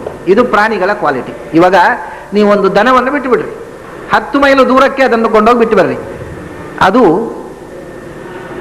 ನೇರ ಬಂದು ನಿಮ್ಮ ಮನೆ ಬಂದು ಮನೆಯಲ್ಲೇ ಇದ್ದು ಮನೆಯನ್ನು ಪ್ರೀತಿಸಿದ ದನ. ಆದರೆ 10 ಮೈಲು ದೂರಲ್ಲಿ ಬಿಟ್ಟು ಬಿಡ್ರಿ, ಅದು ತನ್ನಷ್ಟಕ್ಕೆ ಹುಡುಕಿಕೊಂಡು ಮನೆಗೆ ಬರುತ್ತೆ. ಹೇಗೆ ಬಂತು? ಅದು ಹೋಗುವಾಗ ಆಚೆ ಈಚೆ ಹೋಟೆಲ್ ಬೋರ್ಡು, ಕ್ರಾಸ್, ರಸ್ತೆ ಹೆಸರು ಏನಾದ್ರು ನೋಡಿದೆಯೋ? ರಸ್ತೆ ನೋಡಲಿಲ್ಲ. ಎಲ್ಲಿ ತಿರುಗುವಲ್ಲಿ ಯಾವ ಅಂಗಡಿ ಇದೆ ನೋಡಿ, ನಾವೆಲ್ಲ ಹೇಳೋದು ಹಾಗೆ ನೋಡಿ, ಅಲ್ಲಿ ತಿರುಗುವಾಗ ಇಂಥ ಒಂದು ರೆಸ್ಟೋರೆಂಟ್ ಇದೆ, ಅದರಿಂದ ಎಡಕ್ಕೆ ತಿರುಗಿದ್ರೆ ಅಲ್ಲಿ ಅದು ಇಂಥ ರಸ್ತೆ ಬರ್ತದೆ, ಅದ್ರ ಮುಂದೆ ಹೋಗುವಾಗ ಒಂದು ಅಂಗಡಿ ಇದೆ, ಆ ಅಂಗಡಿಯ ಪಕ್ಕಕ್ಕೆ ತಿರುಗಿ ಇಂಥ. ಅದು ಯಾವ ಅಂಗಡಿ, ಯಾವ ರೆಸ್ಟೋರೆಂಟಿನ ಬೋರ್ಡ್ ನೋಡಿ ಬಂತು? ಹೇಗೆ ಗೊತ್ತಾಯಿತು? ಅವು ನೋಡುವುದೇ ಇಲ್ಲ, ಕಣ್ಣು ಮುಚ್ಚಿ ಬರ್ತವೆ. ಅವು ಹೇಗೆ ಬರ್ತವೆ ಅಂದರೆ ಹೋದ ನೆಲವನ್ನು ಮೂಸಿಕೊಂಡು ಬರ್ತವೆ. ನೀವು ನಾಯಿ ಅಥವಾ ಪ್ರಾಣಿಗಳನ್ನು ನೋಡಿ, ಅವು ತಾವು ಹೋದ ಜಾಗವನ್ನು ಮೂಸಿಕೊಂಡು ಗುರುತಿಸಿಕೊಂಡು ಬರ್ತವೆ. ಮೂಗು ಇಷ್ಟು ಚುರುಕು ಅವುಗಳದು. ನಮಗೆ ಮೂಸಿದ್ರೆ ಏನೂ ಗೊತ್ತಾಗೋದಿಲ್ಲ, ನೋಡಿದ್ರೂ ಗೊತ್ತಾಗೋದಿಲ್ಲ, ಮೂಸಿದ್ರೆ ಏನು ಗೊತ್ತಾಗಬೇಕು. ಅವು ಮೂಸಿ ತಾವು ಹೋದ ಜಾಗವನ್ನು ಗುರುತಿಸಿಕೊಂಡು ಮರಳಿಬಲ್ಲಂಥ ಬಹಳ ಸೂಕ್ಷ್ಮವಾದಂಥ ಮೂಗು. ಆಕಾಶದಲ್ಲಿ ಎಲ್ಲೋ ಇರತಕ್ಕಂಥ ರಣಹದ್ದುಗಳು ಅವು ಎಲ್ಲೋ 100 ಮೈಲು ದೂರದಲ್ಲಿ ಯಾವುದಾದ್ರೂ ಒಂದು ಕೊಳೆತ ಹೆಣ ಬಿದ್ದಿದ್ದರೆ ನೇರ ಅಲ್ಲಿಗೆ ಬರ್ತವೆ. ಅವು ನೋಡಿಯೇ ಬರುವುದಲ್ಲ, ಮೊದಲು ಮೂಗಿಗೆ ವಾಸನೆ ಹೊಡೆದು ಬರುವುದು. ವಾಸನೆ ಹೊಡೆದ ಡೈರೆಕ್ಷನ್ನಿಗೆ ಮೊದಲು ಬರ್ತವೆ, ಆಮೇಲೆ ಕಾಣುತ್ತೆ ಅಂತ ಇಟ್ಕೊಳ್ಳಿ. ಯಾಕೆ? ನೀವು ಎಲ್ಲಿಯಾದರೂ ನಿಮ್ಮ ಮನೆಯಲ್ಲಿ ಒಂದು ಬೆಲ್ಲದ ಚೂರು ಇಟ್ಟುಬಿಡಿ, ಎಲ್ಲಿ ನಿಮ್ಮ ಕವಾಟಿನ ತುದಿಯಲ್ಲಿ ಒಂದು ಕರಡಿಕೆಯ ಒಳಗೆ ಬೆಲ್ಲದ ಚೂರು ಇಡಿ, 5 ನಿಮಿಷದಲ್ಲಿ 10,000 ಇರುವೆಗಳು ಬರ್ತವೆ ಅಲ್ಲಿಗೆ. ಅದು ಇಟ್ಟದ್ದು ನಿಮಗೆ ಬಿಟ್ಟು ನಿಮ್ಮ ಮನೆಯವರಿಗೆ ಯಾರಿಗೂ ಗೊತ್ತಿಲ್ಲ. ಅವು ಎಲ್ಲೋ ಇದ್ದು ಮನೆಯಲ್ಲಿ ಇರಲಿಲ್ಲ, ಆ ಕ್ಷಣ ತನಕ ಇರುವೇ ಇರಲಿಲ್ಲ. ಎಲ್ಲೋ ತೋಟದಲ್ಲಿದ್ದ ಎಲ್ಲ ಇರುವೆಗಳು ಆ ಕರಡಿಕೆಯ ಸುತ್ತ ತುಂಬಿಕೊಳ್ತವೆ. ಅವುಗಳಿಗೆ ಪರಿಮಾಣ ಮೂಗಿಗೆ ಹೊಡೆಯುತ್ತೆ, ಓಹೋ ಬೆಲ್ಲದ ವಾಸನೆ ಬಂತು, ಹೊರಟುಬಿಡ್ತವೆ. ಇದು ಪ್ರಾಣಿಗಳಲ್ಲಿ ಮನುಷ್ಯನಲ್ಲಿ ಇಲ್ಲದ ಅಸಾಧಾರಣ ಶಕ್ತಿ ಅಂದರೆ ಮೂಗಿನಿಂದ ಗುರುತಿಸುವಂಥದ್ದು. ಮತ್ತೆ ಅವುಗಳಿಗೆ ಇರುವ ಅರಿವೇನೆಂದರೆ ಹೃದಯ ವೇದಿನಃ. ಯಾವುದು ತಮಗೆ ಹೃದಯ, ಯಾವುದು ತಮ್ಮ ಆಹಾರ, ಅವುಗಳಿಗೆ ಎಷ್ಟು ಅದೀಗ ನೋಡಿ ಬೆಲ್ಲ ಇರುವೆ ಬಂದುಬಿಡುತ್ತೆ. ಅಥವಾ ಯಾವುದೋ ಒಂದು ಬೆಕ್ಕನ್ನು ನೋಡಿದ ತಕ್ಷಣ ನಾಯಿ ಓಡಿ ಬಂದುಬಿಡುತ್ತೆ, ಇಲೇನು ನೋಡಿದ ತಕ್ಷಣ ಬೆಕ್ಕು ಓಡಿ. ಅದಕ್ಕೆ ಸಹಜವಾಗಿ ತಮ್ಮ ಆಹಾರ ಏನು ಅಷ್ಟೇ ಗೊತ್ತು. ಆಹಾರ ಹೊಟ್ಟೆ ತುಂಬಿಸಿಕೊಳ್ಳೋದು ಬಿಟ್ಟರೆ ಇನ್ನೇನೇನೇನೂ ಗೊತ್ತಿಲ್ಲ. ಆದರೆ ಮೂಗು ಮಾತ್ರ ಮನುಷ್ಯನಿಗಿಂತ ಚುರುಕು. ಇಂಥ ಪ್ರಾಣಿಗಳ ಸೃಷ್ಟಿ ಆಯಿತು. 8ನೇ ಮಜಲ ಆಯಿತು. ಸೃಷ್ಟಿ ಪೂರ್ಣವಾಗಬೇಕಾದ್ರೆ 9th ಸ್ಟೇಜ್ಗೆ ಬರಬೇಕು. ಅದು ಅರ್ವಾಕ್ ಸ್ರೋತಸ್ತು ನವಮಃ, ಅಧೋಮುಖವಾದ ಸೃಷ್ಟಿ ಕೊನೆಯದ್ದು ಯಾವುದು ಅಂದರೆ ಏಕವಿಧೋ ನೃಣಾಂ, ಮನುಷ್ಯರ ಸೃಷ್ಟಿ. ಅದು ಕೊನೆಯ ಸೃಷ್ಟಿ. ಅದು ಎಷ್ಟು ವಿಧ? ಪ್ರಾಣಿಗಳದ್ದು 28, ಮರಗಳದ್ದು 6, ಮನುಷ್ಯರದ್ದು ಎಷ್ಟು ವಿಧ ಅಂದರೆ ಮನುಷ್ಯರು ಎಲ್ಲ ಒಂದೇ ವಿಧ, ಸ್ವಾರ್ಥಿಗಳು ಅಷ್ಟೇ, ಬೇರೆ ಏನು ವೆರೈಟಿ ಇಲ್ಲ. 2 ವಿಧ 3 ವಿಧ ಮನುಷ್ಯರಿಲ್ಲ. ಎಲ್ಲರೂ ಯಾಕಂದ್ರೆ ಹೇಳ್ತಾರೆ ರಜೋಧಿಕಾಹ ಕರ್ಮ ಪರಾಹ ದುಃಖೇಶು ಸುಖಮಾನಿನಃ. ಬರೇ ರಜೋಗುಣಕ್ಕೆ ಒಳಗಾಗಿ ಮೇಲಾಟ, ಅವನನ್ನು ತುಳಿದು ನಾನು ಮೇಲಕ್ಕೆ ಬರಬೇಕು, ಅವನನ್ನು ತುಳಿಯಬೇಕು, ನಾನು ಮೆರೆದಾಡಬೇಕು ಅನ್ನತಕ್ಕ ಅದಕ್ಕೋಸ್ಕರ ಏನೇನೋ ಮಾಡಬಾರದ ಕರ್ಮಗಳು. ದುಃಖವನ್ನು ಸುಖ ಅಂತ ಭ್ರಮಿಸಿ ಸುಖಕ್ಕೋಸ್ಕರ ದುಃಖ ಪಡುವ ಮೂಢರು, ಮೂರ್ಖರು, ಇವರಿಗೆ ಮನುಷ್ಯರು ಅಂತ ಕರೀತಾರೆ. ಸುಖಕ್ಕೋಸ್ಕರ ದುಃಖ ಪಡುವವರು. ಅದನ್ನು ಮುಂದೆ ಕಪಿಲ ತನ್ನ ತಾಯಿಗೆ ಹೇಳ್ತಾನೆ. ಈ ಮನುಷ್ಯ ಏನು ಮಾಡ್ತಾನೆ ಅಂದ್ರೆ ಅವನು ದುಃಖ ಪಡುವುದೇ, ಬೆಳಗಿನ ಸಂಜೆ ತನಕ ಒದ್ದಾಡುವುದು. ಯಾಕೆ? ನಾಳೆ ಸುಖ ಬರುತ್ತೆ ಅಂತ. ಅಂದ್ರೆ ಸುಖ ಅನ್ನೋದು ಫ್ಯೂಚರ್ನಲ್ಲಿ ಕಾಣುವ ವಸ್ತು. ಇವನಿಗೆ ಪ್ರೆಸೆಂಟ್ ಟೆನ್ಸ್ನಲ್ಲಿ ಸುಖ ಇಲ್ಲ, ಸುಖಕ್ಕೋಸ್ಕರ ದುಃಖ ಪಡುವುದು. ಅದರಿಂದ ದುಃಖೇಶು ಸುಖ ಮಾನಿನಃ, ದುಃಖವನ್ನೇ ಸುಖ ಅಂತ ಭ್ರಮಿಸಿ ಅದಕ್ಕೋಸ್ಕರ ಮಾಡಬಾರದ ಕರ್ಮಗಳನ್ನು ಮಾಡುವ ರಜೋಗುಣ ಪ್ರಧಾನರಾದಂಥ ಮೂರ್ಖರನ್ನ ಮನುಷ್ಯರು ಅಂತ ಕರಿತೇವೆ. ಅವರ ಸೃಷ್ಟಿ ಆಯಿತು 9ನೇ. ಅವರು ಅರ್ವಾಕ್ಸ್ರೋತಃ ಅಂತ, ಅವರ ಅಧೋಮುಖವಾದ ಸೃಷ್ಟಿ ಅಂತ. ಇದು ಈ ಸೃಷ್ಟಿಗೆ ಅನುಗುಣವಾಗಿದೆ ನೋಡಿ. ಆಹಾರ ಕೂಡ ಮರಗಳ ಸೃಷ್ಟಿ ಊರ್ಧ್ವಮುಖ, ಪ್ರಾಣಿಗಳ ಸೃಷ್ಟಿ ತಿರ್ಯಕ್ ಪ್ರಾಣಿಗಳದ್ದು ಹೀಗೆ ಅಡ್ಡಲಾಗಿ ಹೊರಿಸಾಂಟಲ್ ಆಗಿ, ಇದು ಮೇಲಕ್ಕೆ ಮನುಷ್ಯರ ಸೃಷ್ಟಿ ಅಧೋಮುಖ ಅಂದರು. ಅಧೋಮುಖ ಅಂದ್ರೆ ಬೆಳೆಯೋದು ಅಧೋಮುಖ ಅಲ್ಲ, ಆದರೆ ಅವನು ಗತಿಯಿಂದ ಅಧೋಮುಖ. ಹೌದು, ಅಷ್ಟೇ ಅಲ್ಲ, ಅವರ ಗತಿ ಅಷ್ಟೇ ಅಲ್ಲ, ಅವರ ಭುಕ್ತಿಯಿಂದಲೂ ಹಾಗೆ. ಮರಗಳಿಗೆ ಆಹಾರ ಬುಡದಲ್ಲಿ ಹಾಕಿದರೆ, ಅದರ ಬೇರಿಗೆ ಆಹಾರ ಹಾಕಿದರೆ ಮೇಲಿನ ಎಲೆ ತನಕ ಹೋಗುತ್ತೆ, ಮೇಲಕ್ಕೆ ಹೋಗೋದು ಆಹಾರ. ಅಯ್ಯೋ ಅಷ್ಟು ಎತ್ತರ ಇದೆ ಮರ, ಇದು ಬೇರಿಗೆ ನೀರು ಹಾಕಿ ಏನು ಉಪಯೋಗ ಅಂತ ನೀವು ಎಲೆಗೆ ನೀರು ಹಾಕಿದ್ರೆ ಏನು ಉಪಯೋಗ? ಅದು ಇಲ್ಲಿ ಬೇರಿಗೆ ಹಾಕಿದರೆ ಅದು ತಲೆಯ ತನಕ ಹೋಗುತ್ತೆ, ಊರ್ಧ್ವ ಸ್ರೋತಃ, ಅದಕ್ಕೆ ಊರ್ಧ್ವಮುಖವಾದ ಗತಿ. ಪ್ರಾಣಿಗಳಿಗೆ ಅದು ಬಾಯಿಯಲ್ಲಿ ತಿಂದದ್ದು ಬಾಲ ತನಕ ಹೋಗ್ಬೇಕಲ್ಲ, ಹೀಗೆ ಹೊರಿಸಾಂಟಲ್ ಆಗಿ. ಮೇಲೆ ಹೋದ್ರೆ ಎಲ್ಲಿ ಹೋಗೋದು? ಪ್ರಾಣಿಗಳಿಗೆ ಅಡ್ಡ ಹೋಗುತ್ತೆ ಆಹಾರ, ಮರಗಳಿಗೆ ಮೇಲೆ ಹೋಗುತ್ತೆ. ಮನುಷ್ಯನಿಗೆ ಅವನು ಇಲ್ಲಿ ತಿಂದದ್ದು ಇಲ್ಲಿ ಹೋಗ್ಬೇಕು ಒಳಗೆ, ಮೇಲಕ್ಕೆ ಹೋದ್ರೆ ನೆತ್ತಿಗೆ ಹೋದ್ರೆ ಗಂಡಾಂತರ, ತಿಂದದ್ದು ಕೆಳಕ್ಕೆ ಹೋದ್ರೆ ಮನುಷ್ಯ, ತಿಂದದ್ದು ಮೇಲಕ್ಕೆ ಹೋದರೆ ಮರ, ಅಡ್ಡಕ್ಕೆ ಹೋದರೆ ಪ್ರಾಣಿ. ಅದರಿಂದ ಅದನ್ನು ಉತ್ಸ್ರೋತ ಸಹ ಅರ್ವಾಕ್ಸ್ರೋತಃ ತಿರ್ಯಕ್ ಸ್ರೋತಃ ಅಂತ. ಅಂದ್ರೆ ಇದೆಲ್ಲ ಸಿಂಪಲ್ ಆಗಿ ದಿನನಿತ್ಯ ನಾವು ನೋಡುವ ವಿಷಯಗಳೇ. ಆದರೆ ಪ್ರಾಚೀನರು ಅಬ್ಸರ್ವ್ ಮಾಡ್ತಾರೆ, ನಾವು ಮಾಡಲಿಲ್ಲ ಅಷ್ಟೇ. ಇದೆಲ್ಲ ಹೊಸ ವಿಷಯ ಏನೂ ಇಲ್ಲ, but we don't observe it. ಅವರು ಅದನ್ನು ಅಬ್ಸರ್ವ್ ಮಾಡಿ ಹೇಳ್ತಾರೆ. That is the beauty.